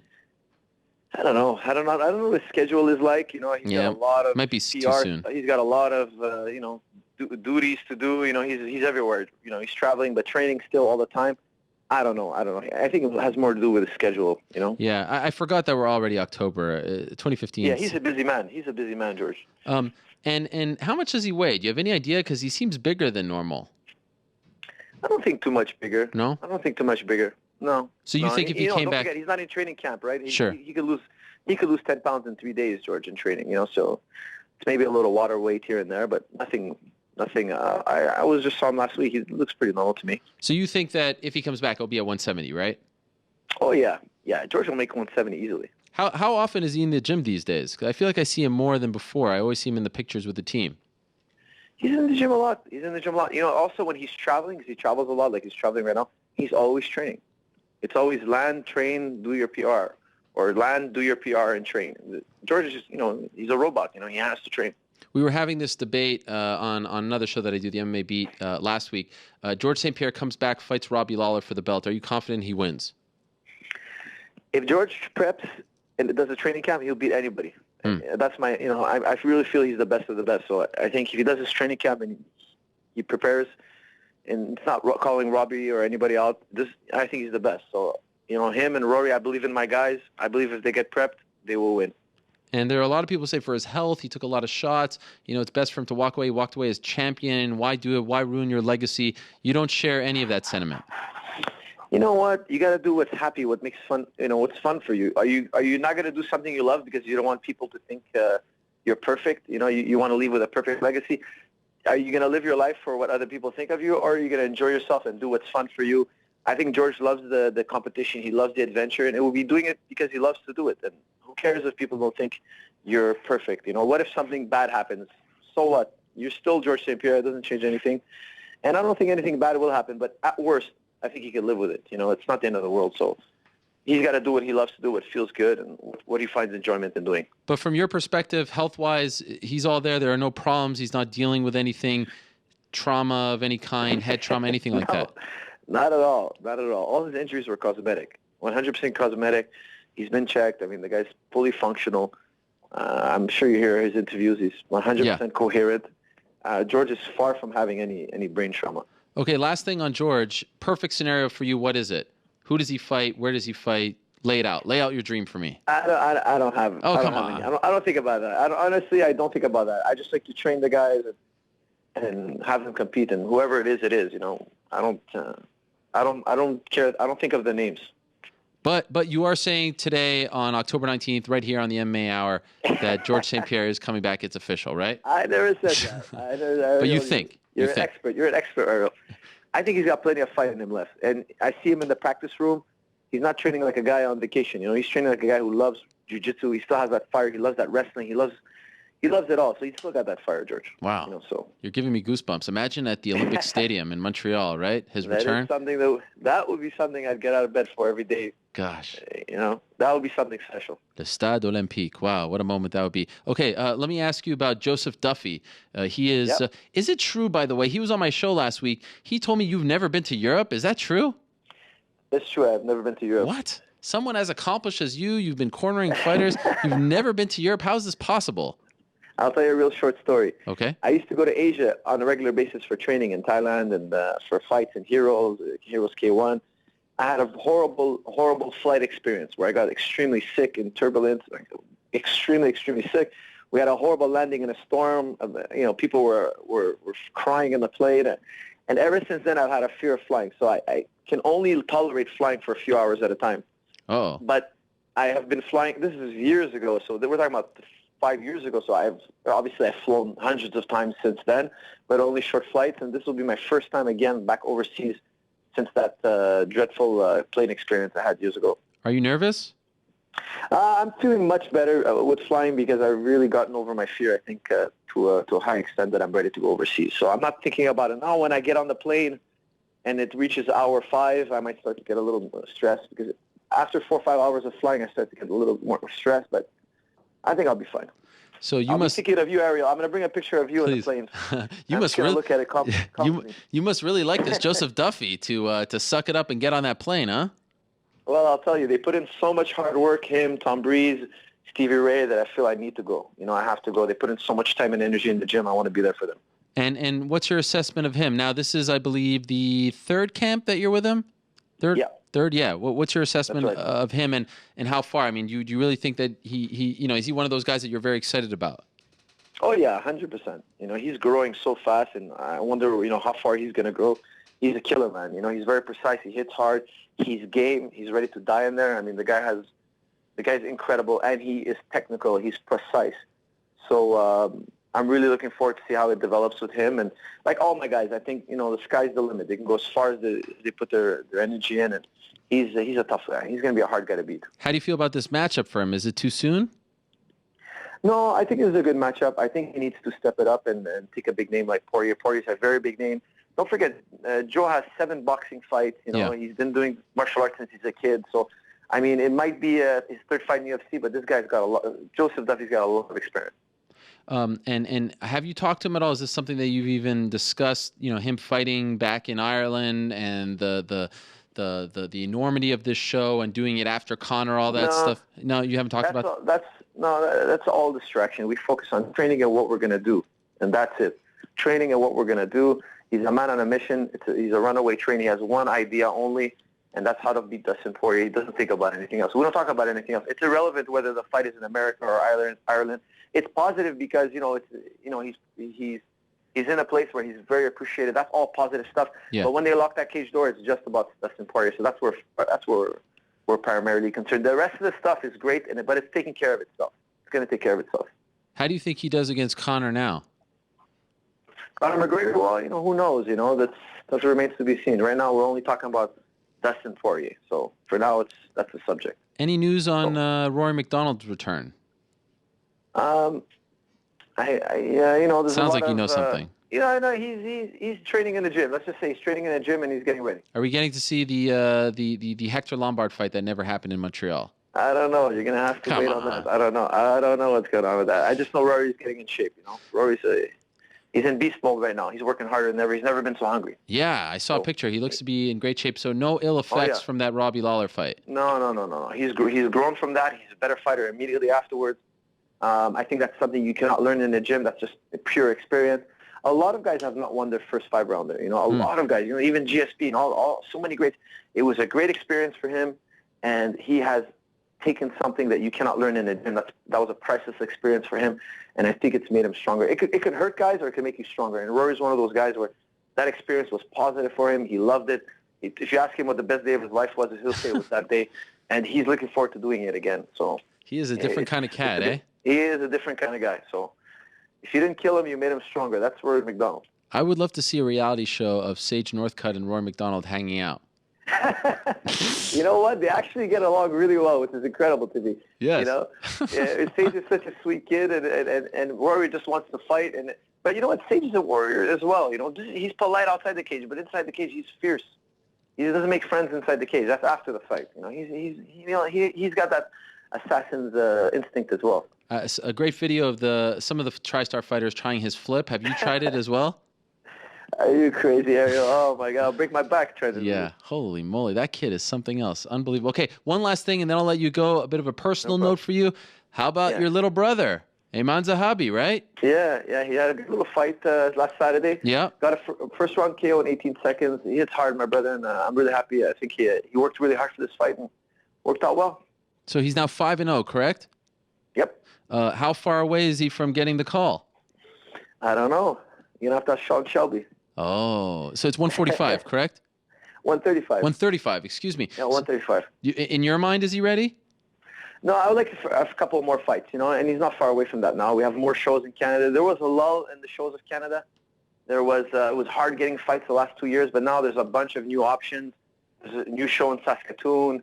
There's a couple more shows now and popping up in Quebec. So we have a lot more options for fights. We're going to take those fights as soon as possible. And then hopefully Sean Shelby gives a call. Are you comfortable cornering him, being his coach, all that stuff? It's a little different when it's your brother. It's a little bit different, but I treat him like everybody else. Like everybody else in the practice room, he gets as much attention as everybody else, not more, not less. And I try to balance it out. Of course, he's my brother, so I got to be there for him in different ways because he's family. But I want him to know what it's like to be a fighter, and he has to go through the paces like everyone else. Well, I agree. It certainly feels like things have changed a little bit I think we talked about this maybe a year ago. It felt like there was a lull in Canadian MMA. All these fighters now coming to TriStar, all the shows popping up. I'm excited. My last question for you is, did you vote today? No, I'm actually going to do that right after this very important call that I made time for today to make sure that I don't miss.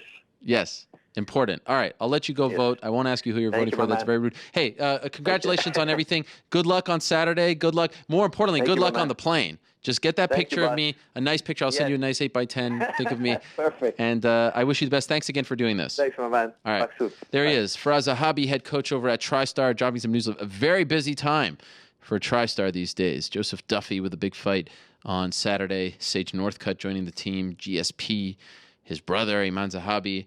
And we didn't even get to, really a lot about Rory or Olivier Aubin-Mercier. I mean, the list goes on and on. So good to see TriStar up and running, thriving once again, and looking forward to that fight on Saturday. All right, let's move along. I talked about this briefly earlier, but on Saturday night, the big story, in my opinion, coming out of World Series of Fighting was that Nick Newell, who, we didn't see this on the horizon. There were no signs of this. Relatively young in the sport, relatively new to World Series of Fighting. Of course, not that long ago, fought for their belt, just 29 years young. Announced his retirement after his win on Saturday night against Tom Marcelino, a local fight for him. He goes out on a win, has won his last 2 in a row, but we wanted to dig a little deeper here, talk to him about it, where this announcement came from. So he's kind enough to join us via the magic of Skype. There he is, notorious Nick Newell himself. Nick, how are you? I'm good. Well, thank you for joining us. You kind of chuckled there. I kind of get where you're coming from. 2 days later, what's it like, hearing that you're a retired MMA fighter now? It was the right decision for me. I feel in the end, time will tell, but for me, it's been really tough training for these fights. I feel like I've underperformed my last 3 fights, and I felt like really it was out of my control. I've been dealing with a lot of injuries throughout my fight camps, and they just, every time it seems like I get some momentum going, I get hurt and I can't do anything. So I got to take it easy, and I got to not train, and I got to step back. And then when I fight, my cardio becomes an issue because I haven't been training as hard as I should be when I have these important fights coming up.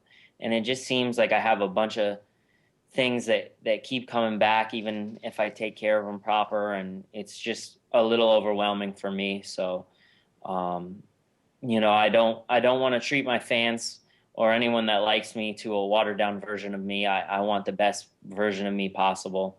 And I just felt like it was time to step away. When did you come to the conclusion that you would be retiring on Saturday?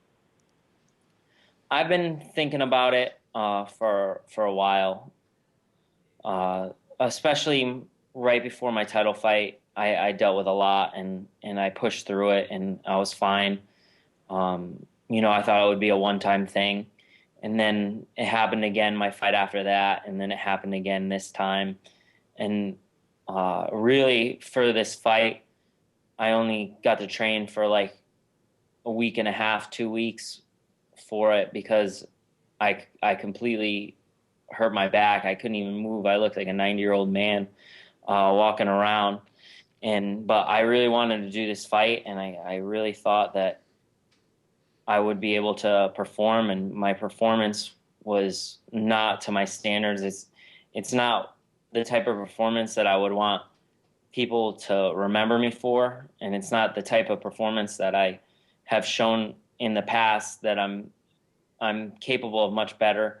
And I just don't want to have my career be like that. I want to be an entertaining fighter. And, at the end of the day, it is about winning and doing your best. And I don't feel like I can perform at my best anymore.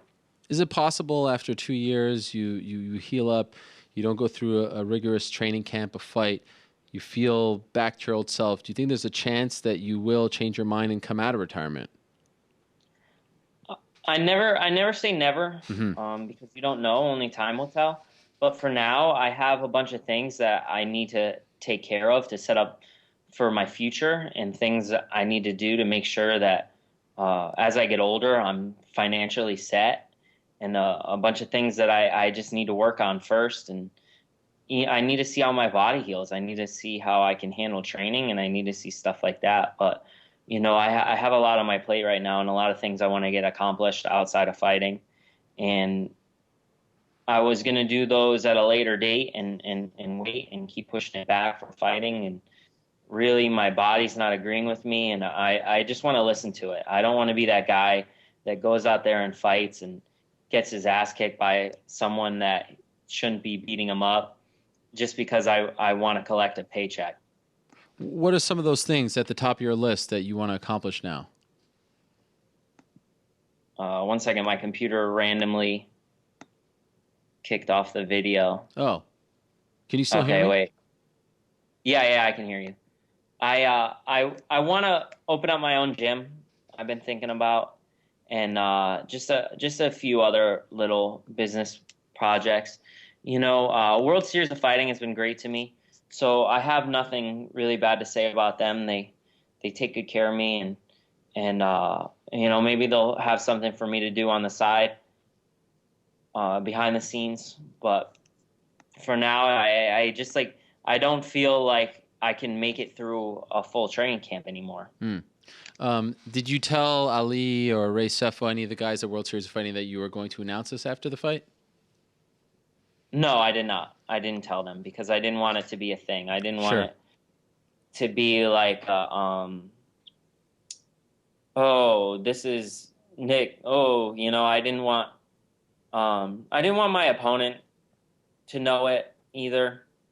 Because sometimes when you have it in the back of your mind, it kind of says you already have one foot out the door and you're not really ready to do this. And I didn't want him to feel like that was an advantage. So there was a bunch of things involved in it, but I just kind of really just decided it the day of the fight. I was like, you know what? I said, this is the last time. I can't do this anymore. Did you tell anyone? No. Family, coach, no one? No, I discussed it with my coach. My coach I'm super close with him. And we discussed it in the past and worked on some things, and he gave me some tips on life and business and stuff like that. But, I didn't want him to know either. I just wanted to just announce it on my own. I just wanted it to be a thing. You were obviously very emotional. There's no questioning that. It's obvious why. I mean, this is a big deal, and most athletes are pretty emotional when they announce their retirement. I could tell to a degree you're somewhat emotional now. Do you feel that way because you're not going out on your terms? You would have preferred to have a longer career, and you feel like it's the injuries that are pushing you out? Yeah, I mean, obviously there's some things I would a couple more things I'd like to accomplish and things I'd like to do. I feel like I've done a lot. My type of personality is I'll never be satisfied with anything. There'll always be more that you can do. But for me, my body just isn't listening anymore, and it's just a very hard thing. It's very emotional.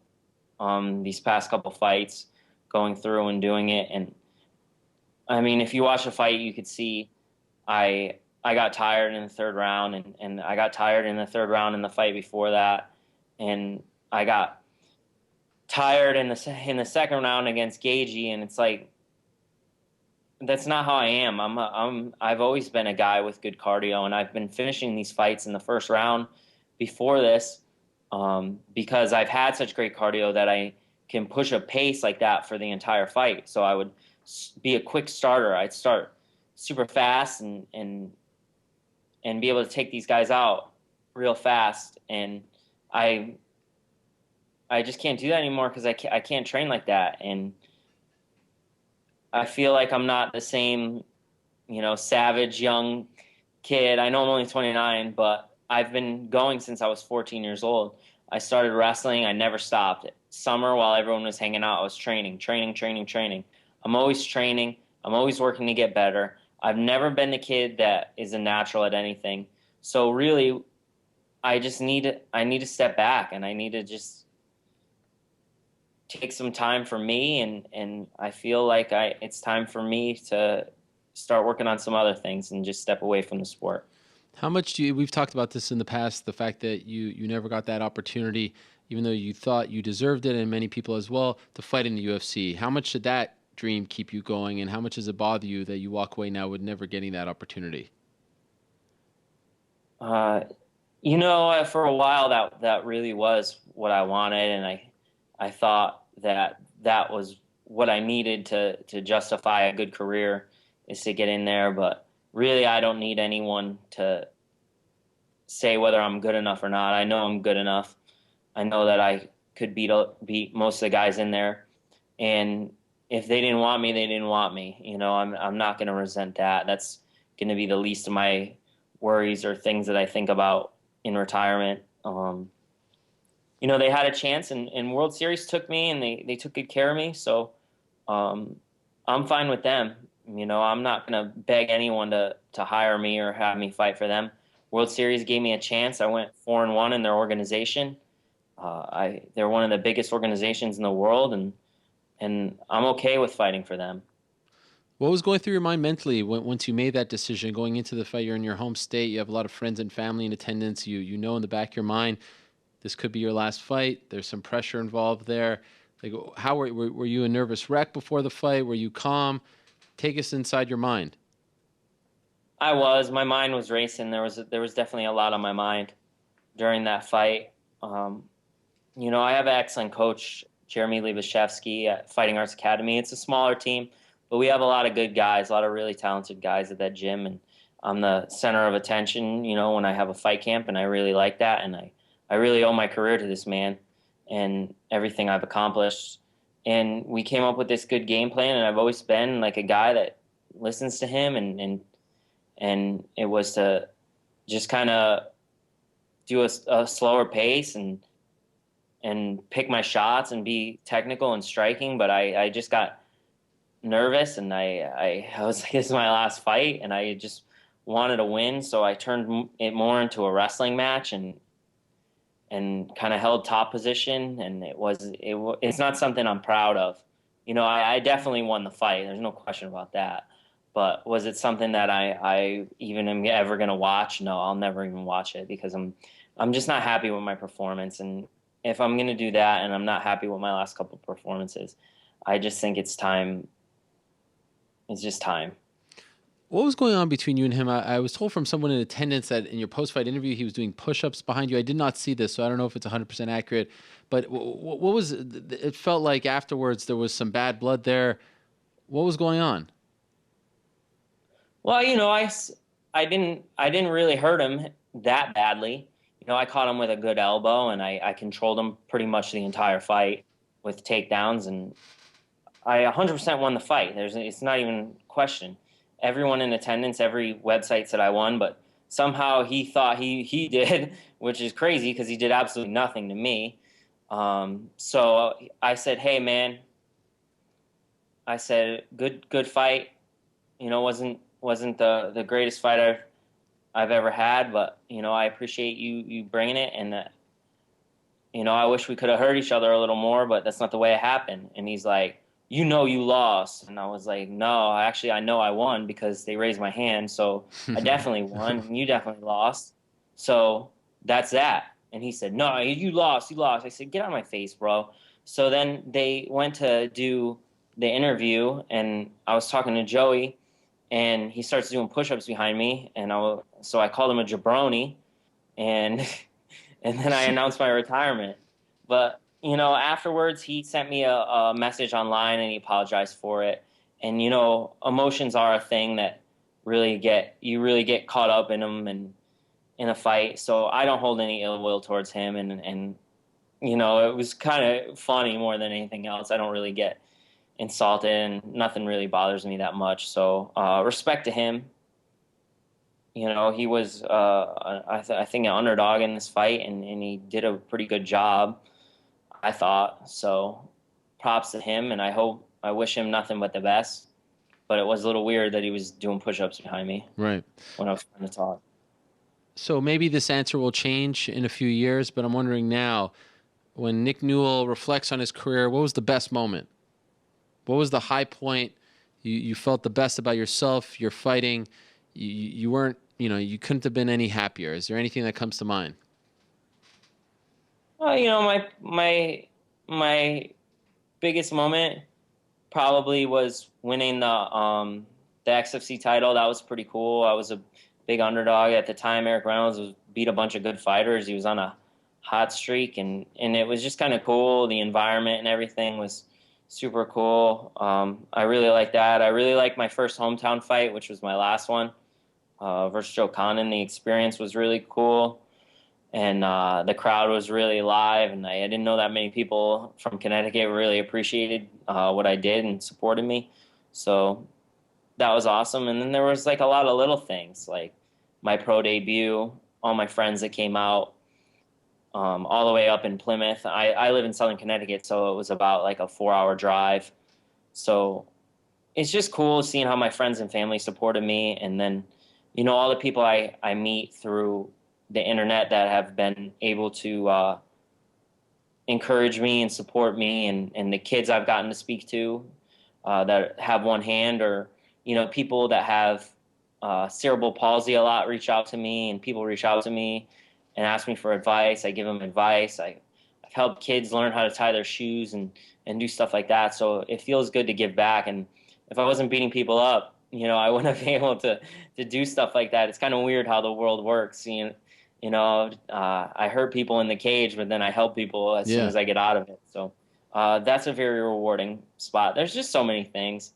I owe a lot to MMA, and I have nothing to say about anyone who I've ever fought or anyone that I fought for, any organizations.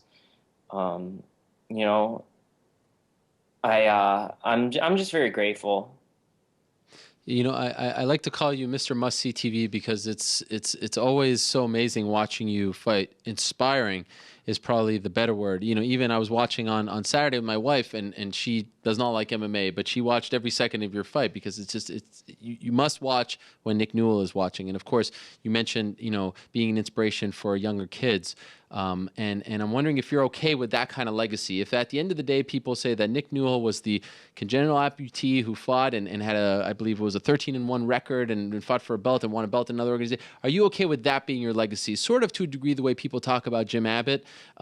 He had his moments as well, a no-hitter, all that stuff, but that always comes up in the first couple lines. Are you okay with that, or would you prefer it not be that way?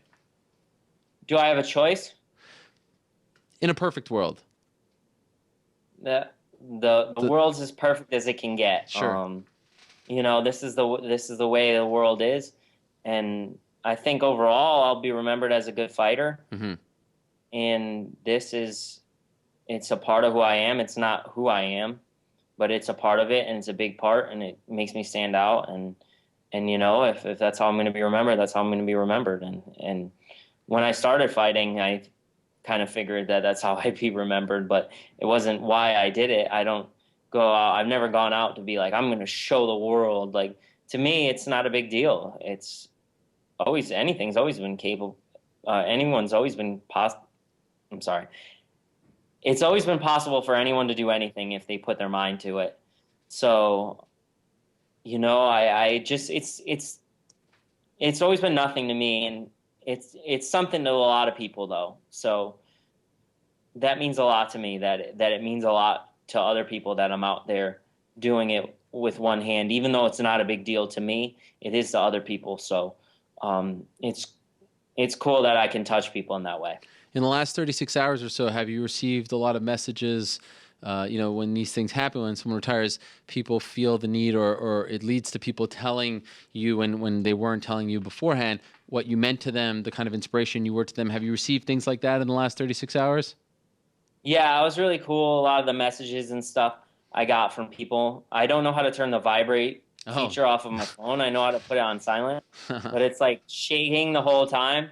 So I'm trying to hang out with my girlfriend and watch a movie yesterday. I kind of just wanted to relax a little bit, and you could hear my phone just like shaking over in the corner like the whole time. So I had to turn it off for a little bit, and just so I could just kind of spend some family time and just kind of relax, because I go away from home for my training camps. I'm not home a lot, and I travel, and it's very hectic. So if I like to relax a little bit after I'm done, and it was crazy. And today I kind of had some time when she went to work to really check all the messages and all the things that people left me, and it kind of made me cry a little bit. I was like thinking that there was some dust in the air or something. I started cleaning the house a little bit, but it wasn't the house. The house was clean. It's that these people are getting me choked up. It's a beautiful thing. It's well deserved. So next step for you, trying to open that gym? Yeah, I'd like to do that, and I'd like to do some things behind the scenes and maybe some things in front of the camera. Okay. I've done commentary in the past. Maybe start off with a league and just kind of show people that I'm actually very intelligent and very good at it, and work my way up. Maybe some PR stuff.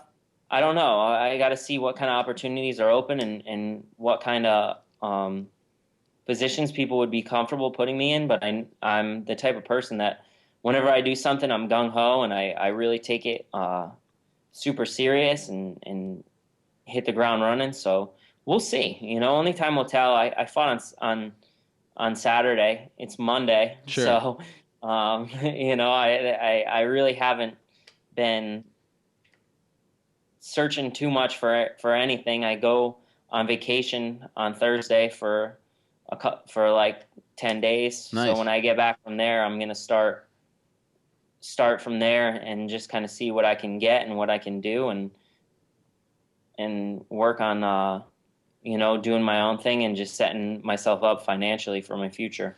I think you'd be great in all of those roles and then some. It has been a pleasure. It has been an honor to cover your fighting career. I'm looking forward to what you do next. Congratulations on a tremendous career. Like I said, you were an inspiration, but also a great fighter. I mean, your fights were always fun. Mr. Must-See TV, no doubt about it. And it's been a lot of fun to watch this journey. So best of luck to you, my friend. All the best in retirement. Enjoy retirement life at 29 years old. It's a funny thing saying that to a young man like yourself, but I wish you the best. I thank you for coming on the show, and keep us posted on what's next for you. Thank you. I appreciate it. All right, there he is, Nick Newell. Big news for him. Whoop, as my Bob Sapp CD falls over. Like I said, 29 years old, 13-1. A great guy with a very bright future, even if it's not inside the cage. But a huge part of World Series of Fighting for the last 5 fights. One of their more recognizable stars, popular stars. So they'll miss him. And I would imagine that they would want him to keep fighting. Remember, he headlined that first and only NBC show against Justin Gaethje on July 5th, 2014. I maintain that fight should have been alone, not the same night or day as UFC 175, but that's how those things go. Nothing to be ashamed of for Nick Newell. Again, like I said to Rick Hawn, congratulations on going out your way. All right, in around 15 minutes or so, we are going to be joined by CM Punk, the always entertaining, polarizing, and interesting CM Punk. But first, a bit of a break in the action. Mr. New York Rick, are you there? I'm here. There he is, the married man himself.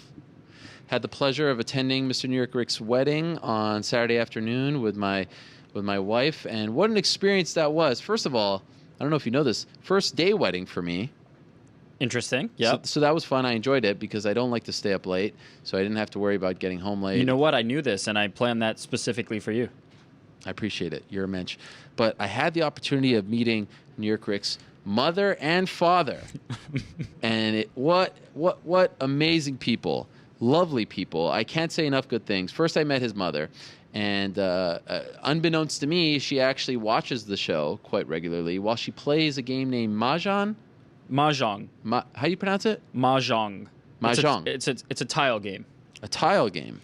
It's like I guess you'd call it a card game, but it's played with tiles. She told me that listening to the show is the only thing that will take her away from her favorite game known as Mahjong. This is true. So I love talking to her. She was a big fan of the show, or she is a big fan, I should say. That was a lot of fun. And then I got to meet your father, who, with all due respect to your mom, she's a big fan. Your father, fair to say, an even bigger fan? I mean, your father was dropping little things about this show, interviews, specific episodes. I mean, he knew it all. I get the impression your dad comes home and watches this whole damn thing. I don't know why. He said, I don't even watch for my son. I watch all the interviews. And he was just so kind, showering me with accolades. I didn't expect it. I had no idea. You've never said this to me before. He pays very, very close attention to the show and loves it and emails me every week about it. Really? Every week. Why didn't you ever tell me? Well, let's not inflate your ego over here. No, I mean, the fact that we have a fan and your father and mother, I mean, that's a big thing. Yeah, they both they love the show. And they're happy I'm a part of it. Yeah, it was beautiful. Also, I now understand why you have such a great affinity for magic. It's true.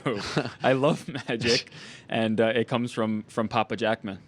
Explain to me, your father now, he's retired, right? He is retired. And he just went to a couple of conventions. He went to a magic convention in Florida. I cannot believe that this is what he was talking to you about. Oh, we went really into it. I was firing away questions. He went to a magic convention in Florida, had a great time. And I'm sure now he'll do that every year. Something very interesting about this convention. He actually said that he had to sign like an NDA. Like, he can't tell me things about what goes on behind the scenes because I wanted to find out, obviously. He has signed an NDA. I'm wondering if he tells you. I have not heard about this. I didn't even know he signed an NDA. Is this why you like Magic, or did you like it regardless? No, certainly he got me into it, and then from there, YouTube and all these things helped cultivate this love for Magic. Amazing. Do you think that he will now go into Magic, like get out of retirement, so to speak, and become a magician? I mean, it sounded honestly like that's what he wants to do, which I think is great. I think it's more of a hobby. Really? But can you imagine bright lights, UFC 265, and then right next door at the Wynn, Papa Jackman holding it down, Magic show, sold out. Let's hope not. Why? That would be incredible. What a great guy. I really appreciated picking his brain. We spoke for quite some time. You saw this, right? I saw this. It looked like he held you captive for a long time.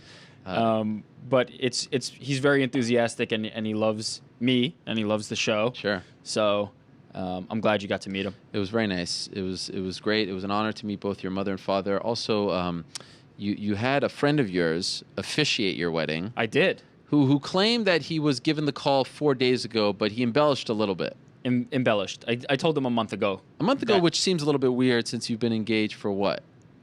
10 months? Well, I mean, well, you're actually married. Yeah, I'm already married. So this wedding's been planned for quite a bit. But the problem was I was trying to get somebody else who was not already my best man to officiate it. It didn't work out. So then he had to be the one to officiate it because he's known us the longest, and it just worked out that way.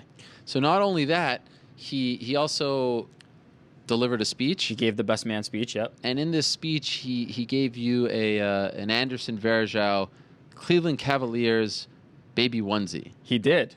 Now, for my future... How do you feel about that? A, the gift, but B, the choice in player. Oh, I love that choice in player. Okay, that's Anderson Varejao is a legend in my books. He will go down as one of the all-time Cavaliers. Mm-hmm. Now, he's only played about 10 games a season for the last 5 seasons. Sure. But those seasons that he does play, Wild Thing is my guy. So you're okay with the whole thing? I would be proud to have my future child in that jersey. Most importantly, the big news of the day was that you decided against the man bun. I didn't have much of a decision. I didn't have much of a choice in the matter. You didn't say that last week. I would like to take credit for this. The wife had put the kibosh on that long time ago, but I tried to play it up like I was hot shit, and it's not the case. She ultimately made that decision. Now, but I've traded one day for eternity should I be able to keep my hair that long, and the man bun is back, and it's not going anywhere. Was there any talk of cutting the hair? No, never. So you went back. That wasn't in play. That wasn't even an option. So you went to the slick back look. Yeah. The David Lemieux. Yeah, I thought it looked pretty good. I had no idea that this guy looked like me, but yeah. I got a lot of Twitter mentions on the day.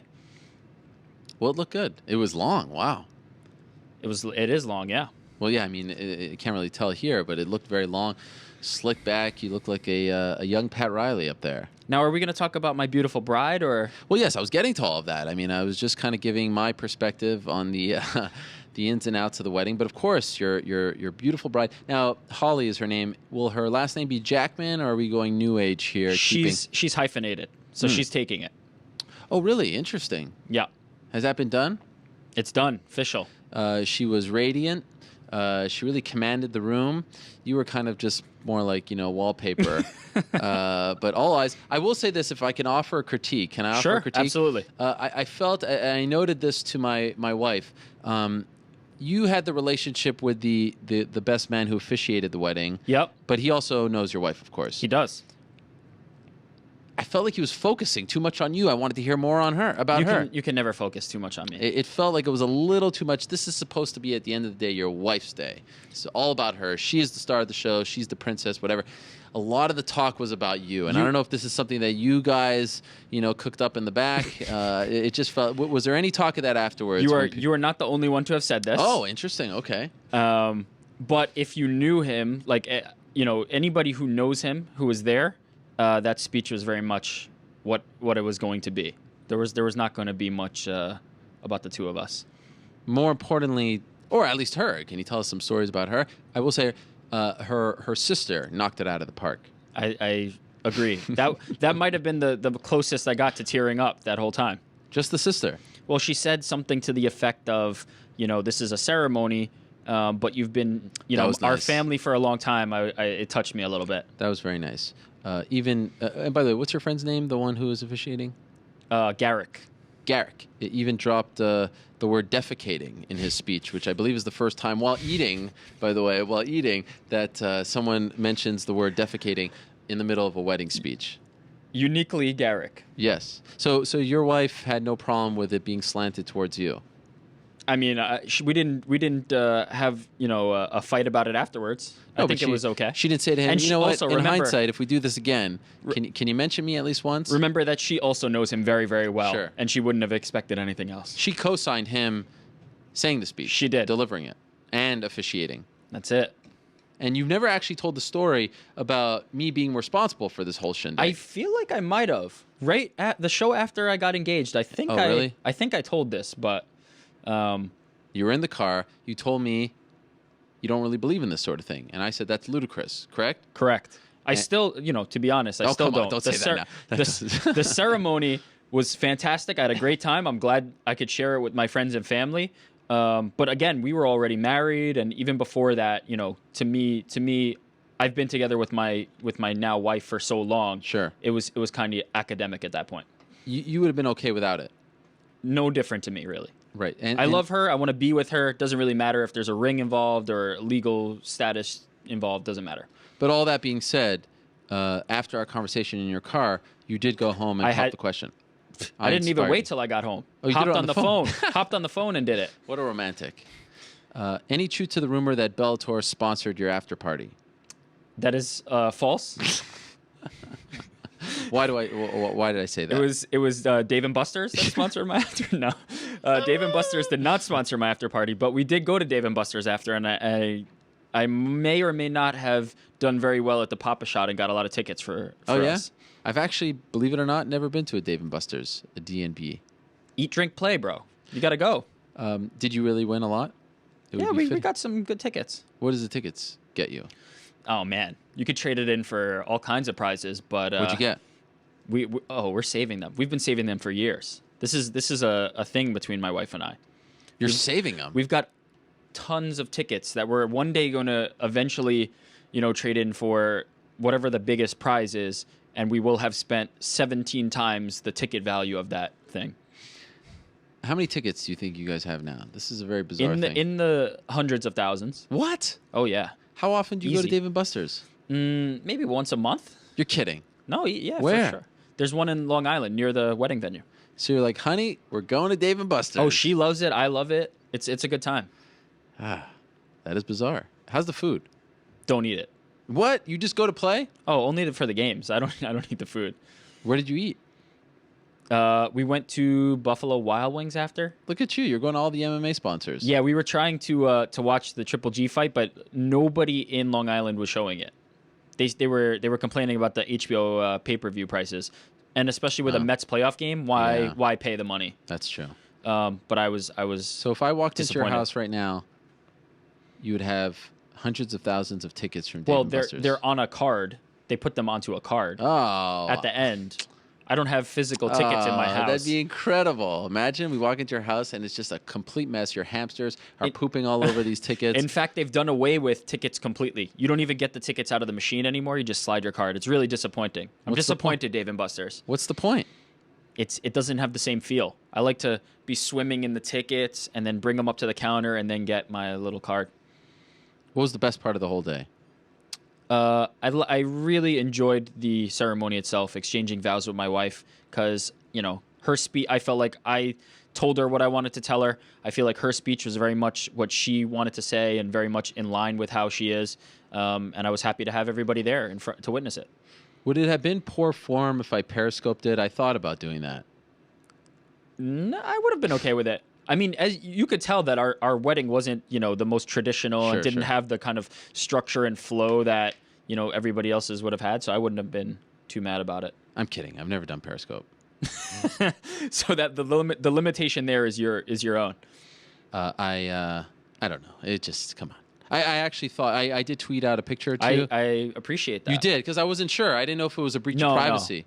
No. I asked a couple of the people. James Law was there. I asked them. I was like, "Is this weird? Should I not be doing this?" But then, actually, it only occurred to me afterwards. You gave out chopsticks, and on the chopsticks it said #PartyWithJackman. So I guess I was encouraged to do this. You were, but I didn't play by the rules. I should have included the hashtag. Well, that was bad. Yeah, my wife was very upset about that. Were there a lot of people who tweeted or Instagram? Everybody who was there, gave us a nice shout out on really on social with the hashtag.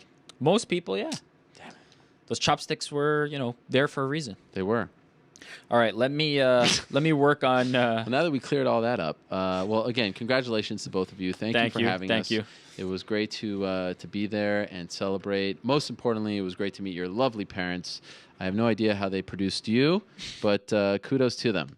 And I appreciated all their kind words about this show and just about everything. It was very nice. It was a really nice afternoon on Long Island partying with the Jackmans. So there you have it. Mazel tov to the Jackmans. All right, in a minute we are going to be joined by CM Punk, joining us from Chicago, and I wonder what the mood is like in Chicago this afternoon. I was going to say this morning, but it is this afternoon now. Of course, their beloved Cubbies are down 2-0 against Chris Weidman's Mets. And don't worry, I didn't get to this on the show, but Weidman, I mean, if you call me a bandwagoner for the Blue Jays, Weidman is way worse. I mean, this guy hasn't watched a baseball game in at least 15 years, and all of a sudden he's tweeting about Daniel Murphy and the New York Mets.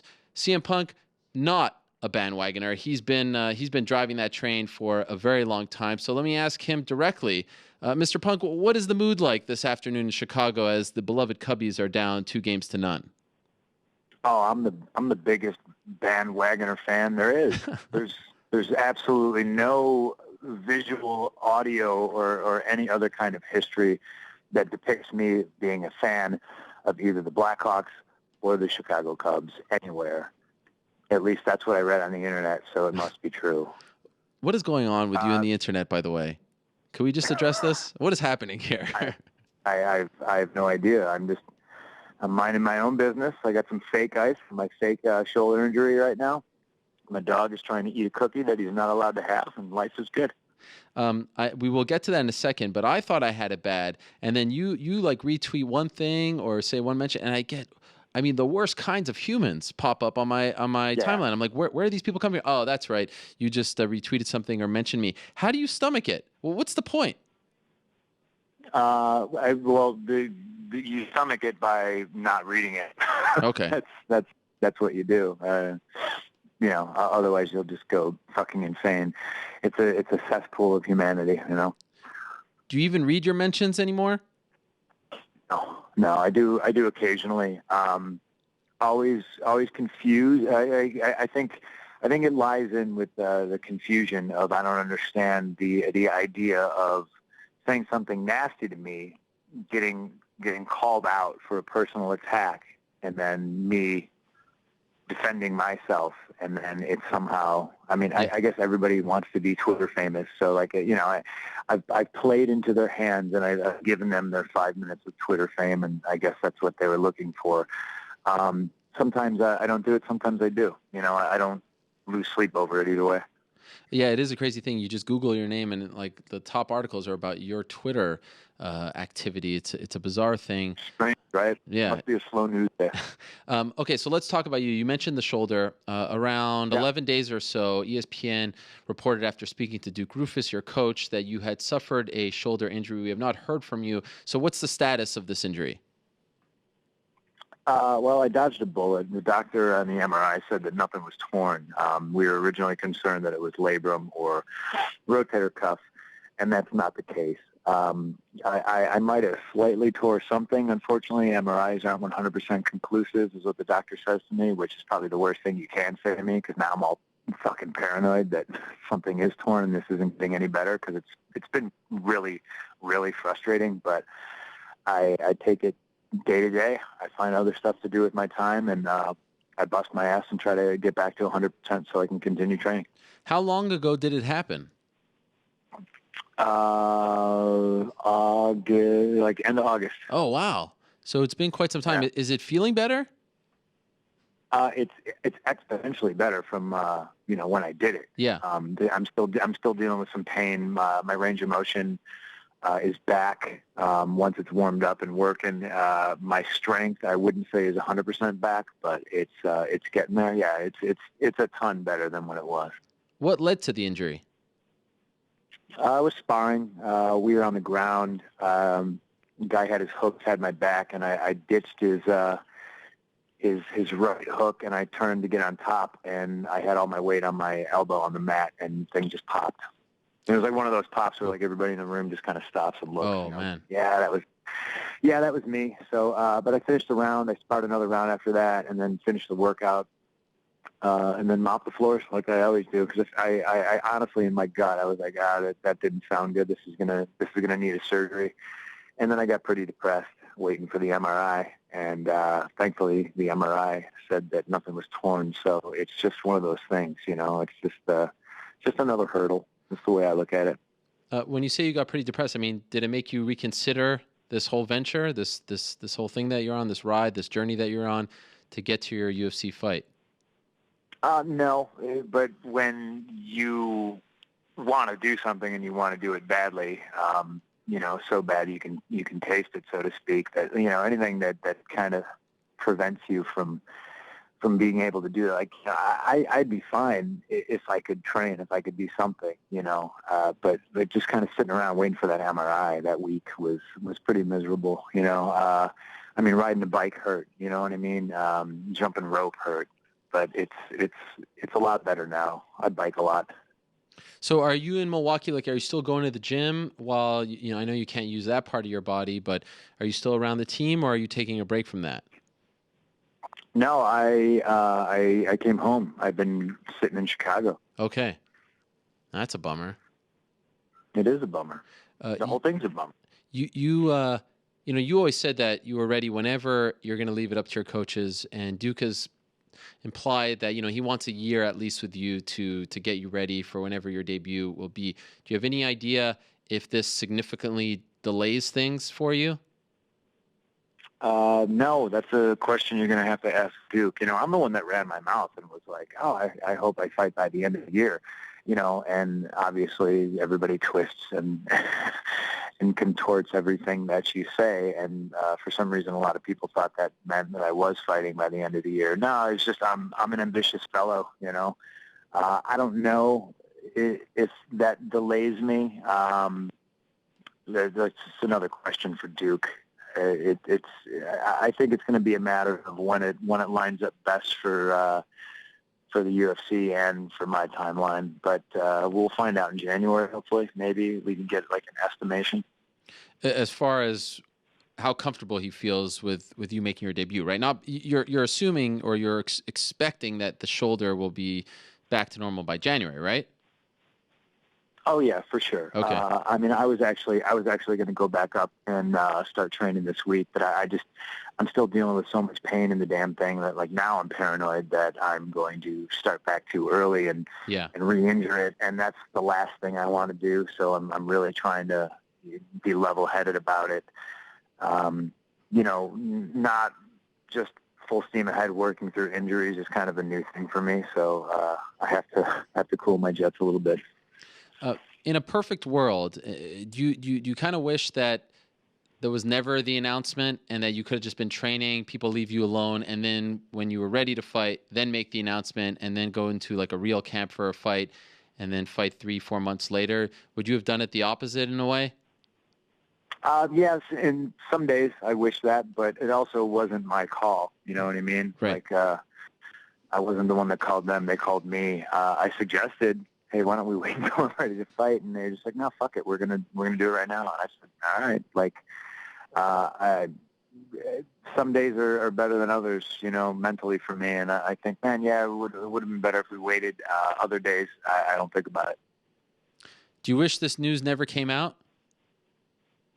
What, the shoulder injury? Yeah. Were you trying to keep it? Yeah.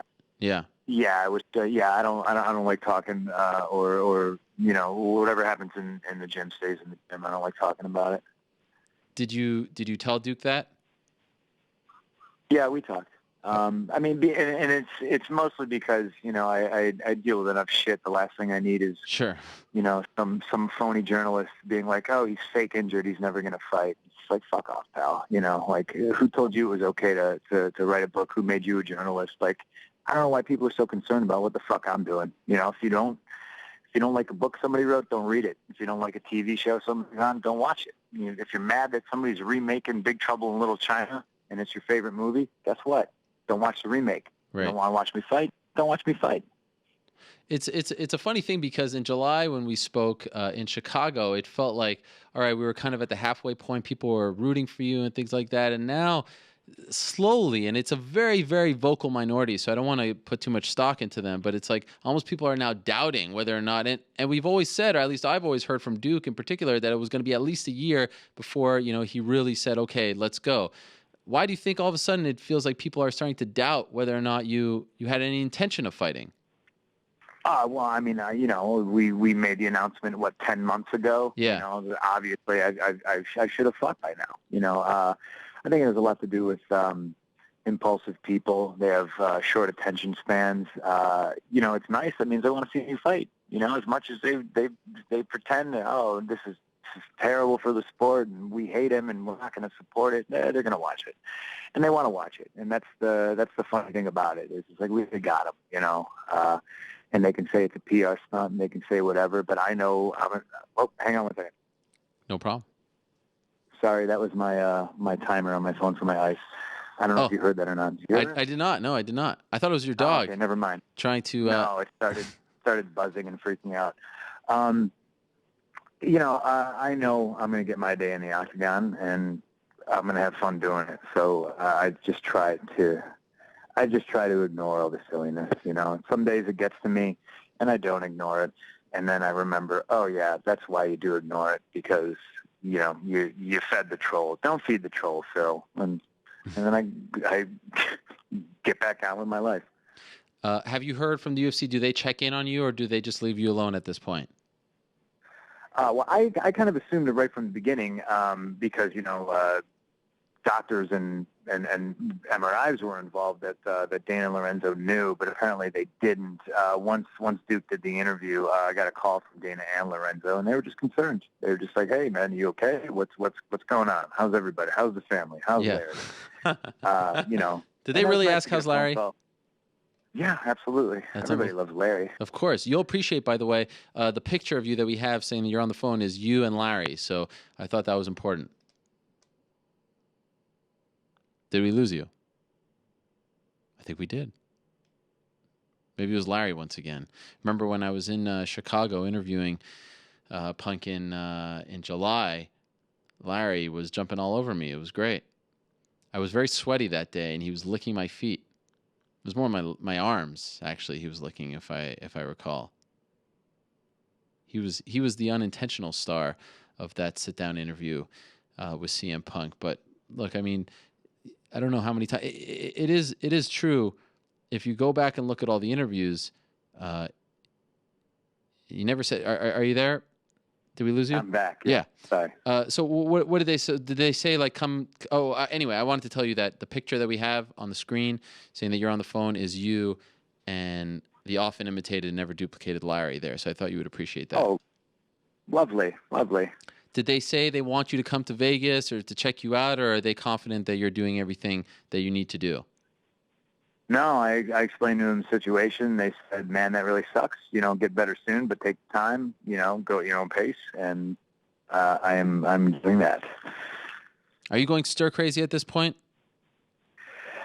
I am and I'm not. Like I said, I bike a lot. I told myself I was going to try to do 20 miles a day in October, and I missed a couple of days, but I also hit a couple of 30-mile days. So I do that. And my shoulder's good enough that once I'm warmed up and stretched out that I jump a lot of rope.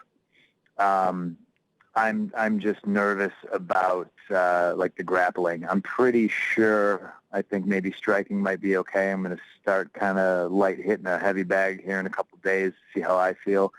I just don't want to throw any more wrenches in the plans. I just don't want to re-injure it or further injure it. I think I'm pretty fortunate dodging a bullet. Shoulder surgery really sucks from what I understand, and I've never had shoulder problems before, so it's just been frustrating. So you said that you suffered the injury around August. Up until that point, were you happy with your progression? Dude, let me tell you, obviously nobody's going to believe me if I say I'm Anderson Silva, and obviously that would be a fucking lie anyway. Sure. But I was having a great day that Monday, sparring. I felt good, and then this happened. It's kind of the most frustrating thing about it, I felt like I was turning the corner a little bit in certain aspects, and I definitely don't think I was overtraining or anything like that. I mean, I trained a lot, but it was just a freak accident, Did they again before the injury? Were there any talks yet about when the debut might come? Nope. Duke is very adamant about not discussing that, okay. And he's dead set on being with him for 12 months before he even entertains the idea. I wonder, and again, he's a responsible coach. Sure. What I mean? I wonder if now it's like these months don't count, and it's now in a real timeline, 14 months. You know what I mean? Okay, well, if you look at it like that, like say I was with Duke for a year and then he was like, okay, you're good to go, and say I was going to fight in February and now I fight in March or April, like who the fuck's upset about that? It's the same people who said they didn't want to see me fight in the first place. Right. So shut the fuck up. Like, don't watch it. Don't pay attention to me. Don't follow me on Twitter. I don't know why they torture themselves. I'm such a heathen in their eyes. Like, then don't associate with me. Don't write articles about me. Don't talk to me about you. Don't just leave me alone. Sure. Leave me alone. Why do I get the feeling that they will watch and write articles and things like that? Of course they will. Of course they will.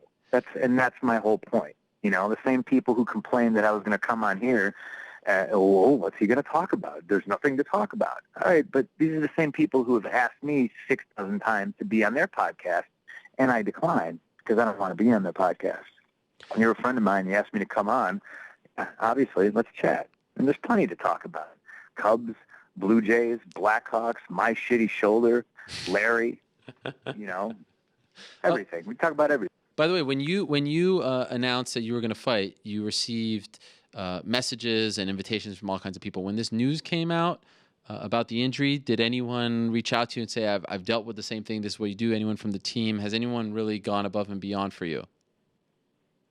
I mean, everybody on the team, Yeah. there was a lot of people that didn't know, and then they would text me like maybe four weeks later and be like, dude, where are you? I'd be like, oh, you didn't know I was hurt. But guy like Eric Koch, he was just dealing with the same thing. He had a knee problem. He had to pull out of a fight in July in Chicago, and he just got back to training. I think he's already got a fight in January. So yeah, like they're super helpful, keeping me, mentally happy and focused on the task at hand, and they just want to see me back in the gym as soon as possible. Are you happy with the decision to be in Milwaukee and go to Rufus? That's all staying the same whenever you come back. Yes, obviously, I'm happy there. I'm still happy there. I mean, I've made friends there. You know what I mean? Last UFC pay-per-view, I had Ben Askren and his wife sitting on my couch, with their newborn, little Larry. Little Larry's so scared of their baby. It was hilarious. The dog is scared of the baby? He was like so curious, and he would like try to creep towards her to like sniff her, and then once we spotted that he was doing it, he would kind of like he would back up. He didn't know what to do. He didn't know what to do with the human baby. Wow. And I was terrified he was gonna, rip her throat or something like that. But no, he was nice. I always feel like you have a thousand things going. You're writing comic books, things, anything outside of this fighting world that I may not be as in tune with that you got going on these days. Well, I'm gonna stop writing comic books because there was a bunch of people that got mad that I was writing comic books. No, I'm fucking with you. I'm kidding. Okay, Jesus Christ. Like that's. I'm just being sarcastic. No, comic book writing is going super, super well. I lost my computer over the weekend, but then I just found it. The TSA has it at the airport. Yeah, so that's another thing I got to do today. I'm a busy guy. That's exciting. Did they look through your stuff? Yeah. What do you think? I don't know. The only thing I use my computer for is writing comic books. So if they went through it, then they know what happens in Drax issue 3. You know, it's not a big deal. Okay. I would like to think that maybe somebody went through it and was like, sweet, we're going to see something, you know, and then it's just boring comic book shit, you know. So you're doing the comic books, anything else? I feel like people are always tugging at you. Let's see what else. What else are people mad about that I'm doing? I'm doing a movie. I'm doing a movie with my wife. Oh. A lot of armchair coaches and fighters on the internet who like to fancy themselves journalists, but never went to school for it. Said, "Oh, that's not a wise decision." Listen, a 3-day shoot to get paid a ridiculous amount of money isn't going to hurt my fight career. And I got to pay the bills. You know, I hate money, but it keeps the lights on. So I got to do something, because I think a lot of people also don't think, these MMA experts also don't realize that I don't get paid unless I fight. Yeah. So why the hell wouldn't I fight? So I can get paid. I'm doing that. I think I'm more terrified that my wife has to do some sort of sword fighting training. What kind of movie is this? You want? It's like a post-apocalyptic horror movie, like, you know, but no zombies. The zombie thing's getting out of hand. But yeah, my wife's gonna learn how to sword fight. So are you playing husband and wife in the film as well?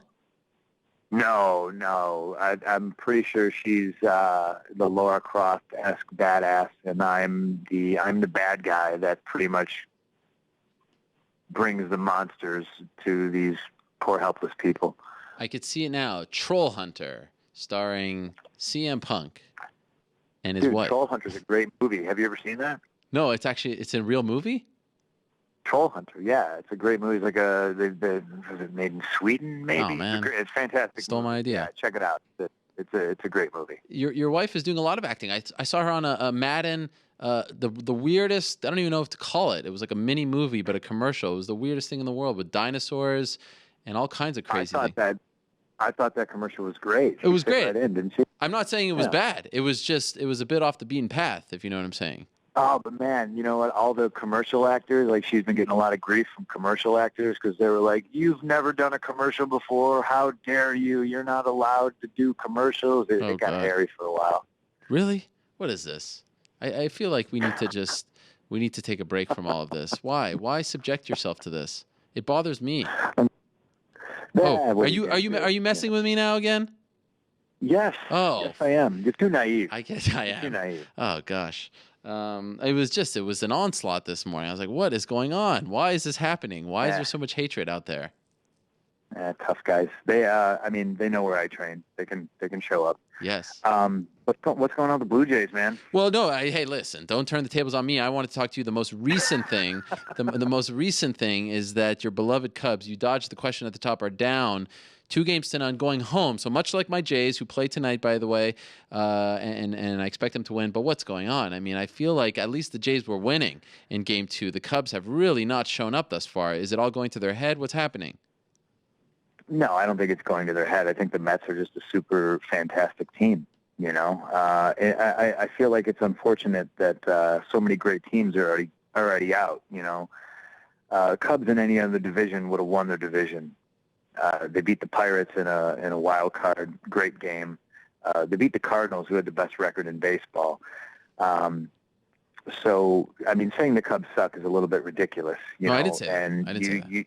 No. I'm just saying in general. Okay. You know, like I'll never just be like, well, the Mets suck. You know what I mean? Like, no, I'm pretty sure if you made it this far, if you made it to either the championship series, you're a good team. You know, and Mets have that deep pitching. You know, and that's gotten them out of some jams. And obviously Murphy's a stud. You know, instead of saying, oh, Arrieta screwed up and hit a home run and threw a home run pitch to Murphy, I'm just like, man, Murphy's hit home runs and bombs off of him, Greinke, Kershaw, the best pitchers in major leagues, and I mean, the Mets are going to let that guy go, and that's mind-boggling to me.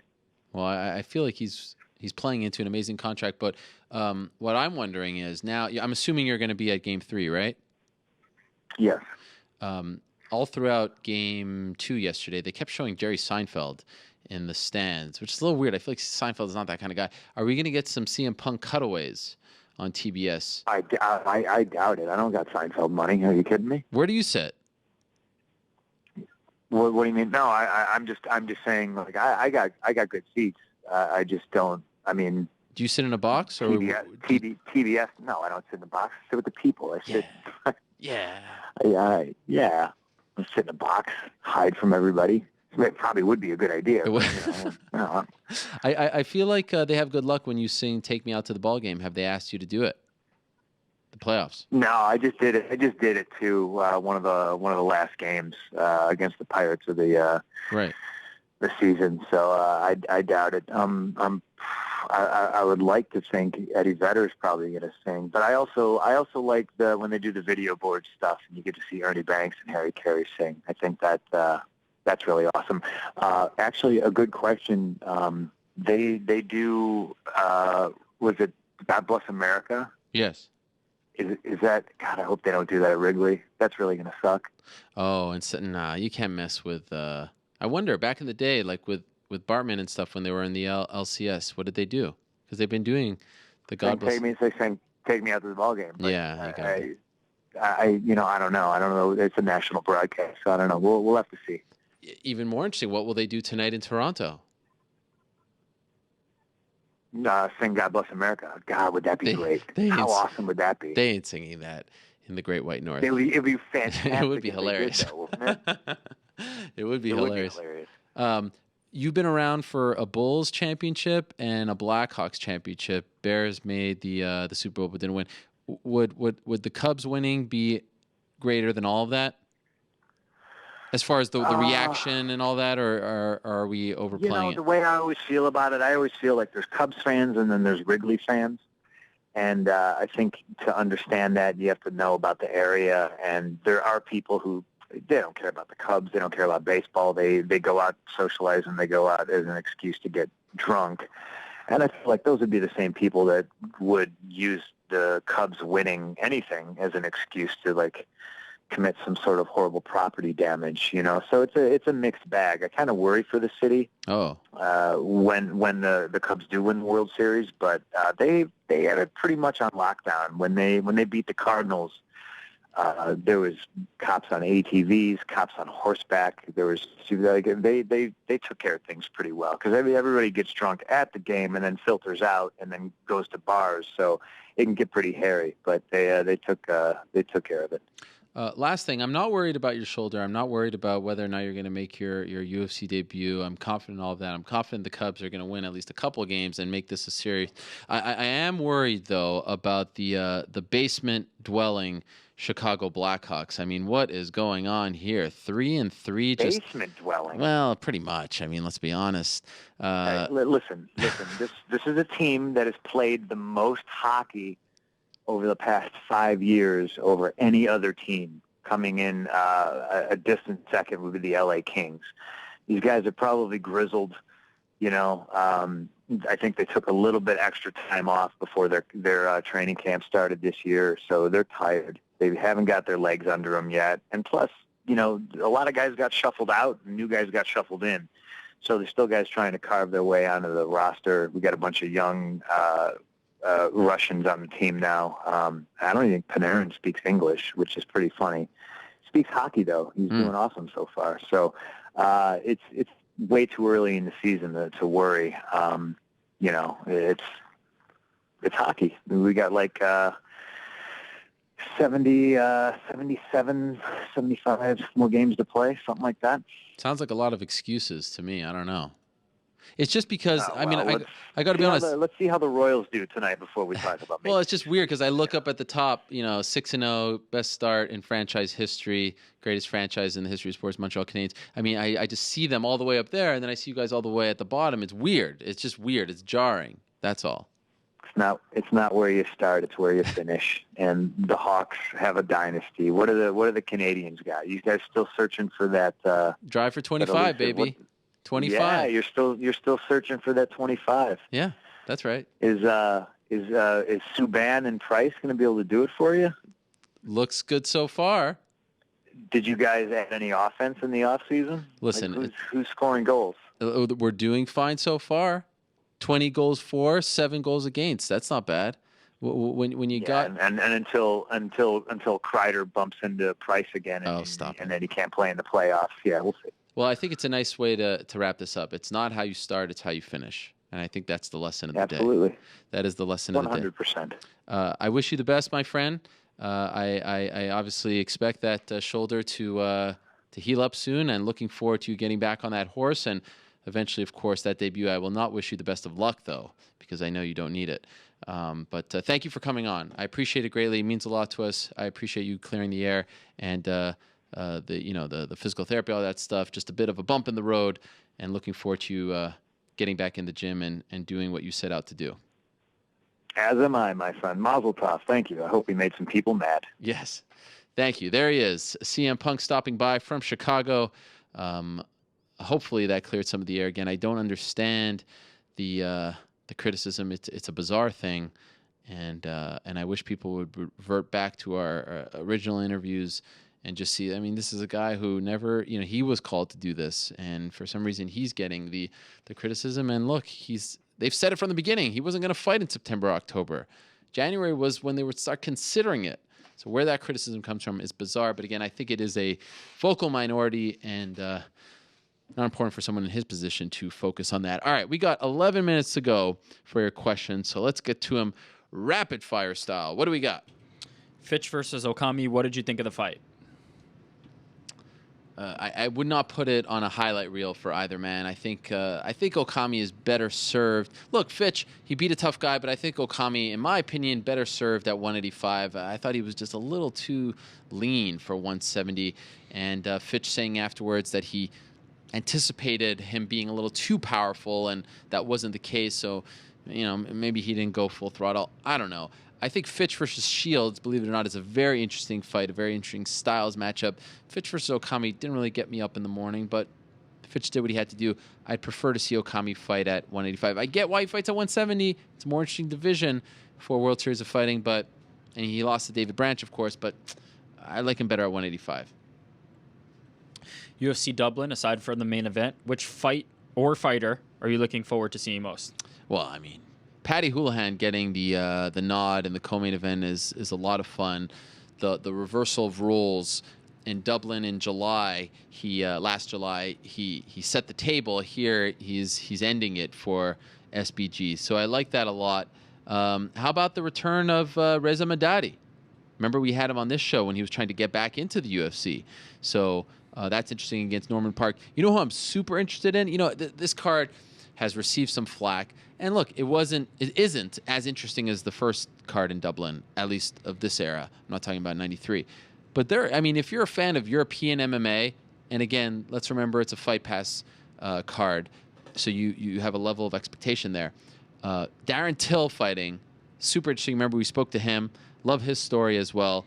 Robert Whiteford fighting, Stevie Ray fighting, Neil Seary fighting, Aisling Daly, fighting. And there's some names, especially for European MMA. And the main event, for a Fight Pass main event at this stage in the game, is as good as it gets, in my opinion. Duffy against Poirier, that crowd is going to be fun. It's going to be entertaining. So I can't really pick one. I mean, Holohan's great.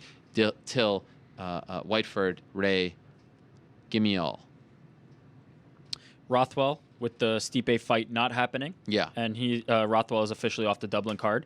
That's another one, by the way, that would have been on that card, making it even better. Yeah. What should be next for Rothwell?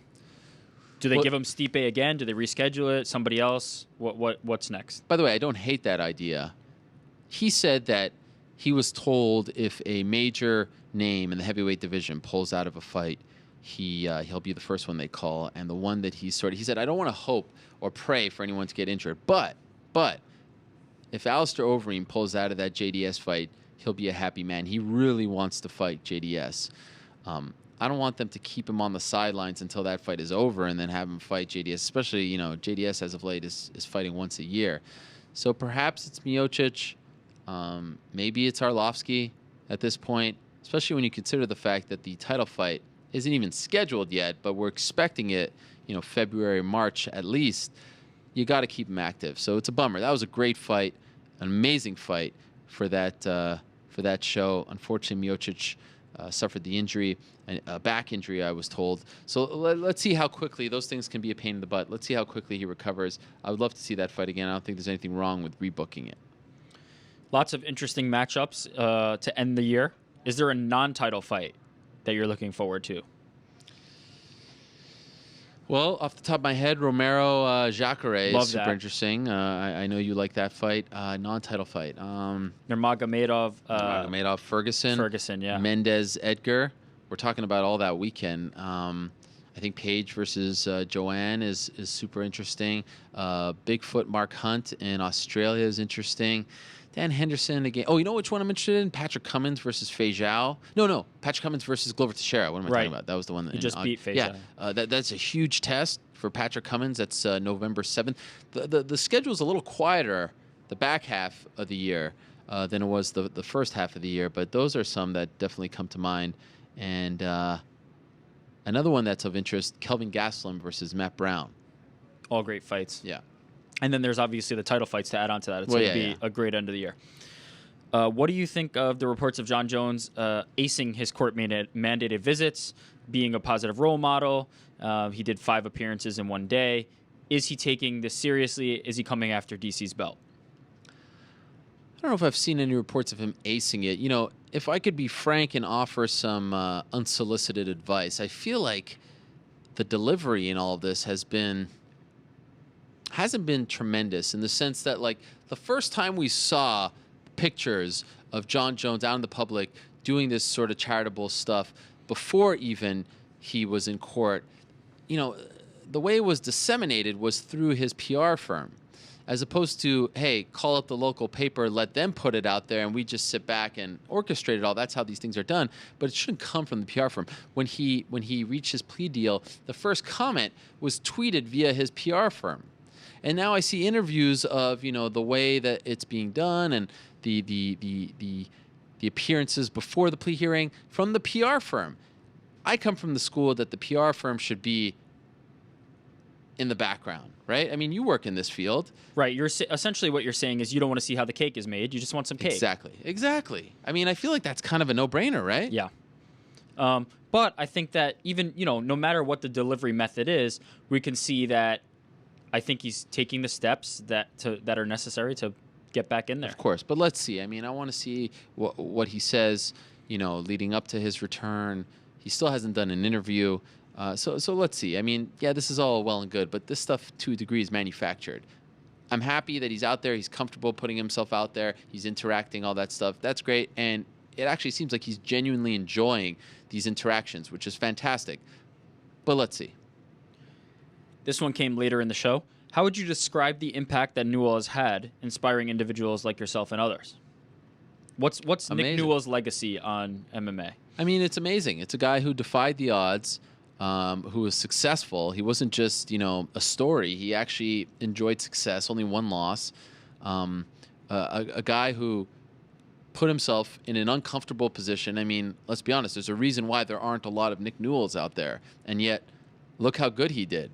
In a sport in which you very much need two hands. And, if you'd watch him, you would not really, he does things a little bit differently to a degree, but this is not a guy who felt like he was behind the 8 ball at all in these fights.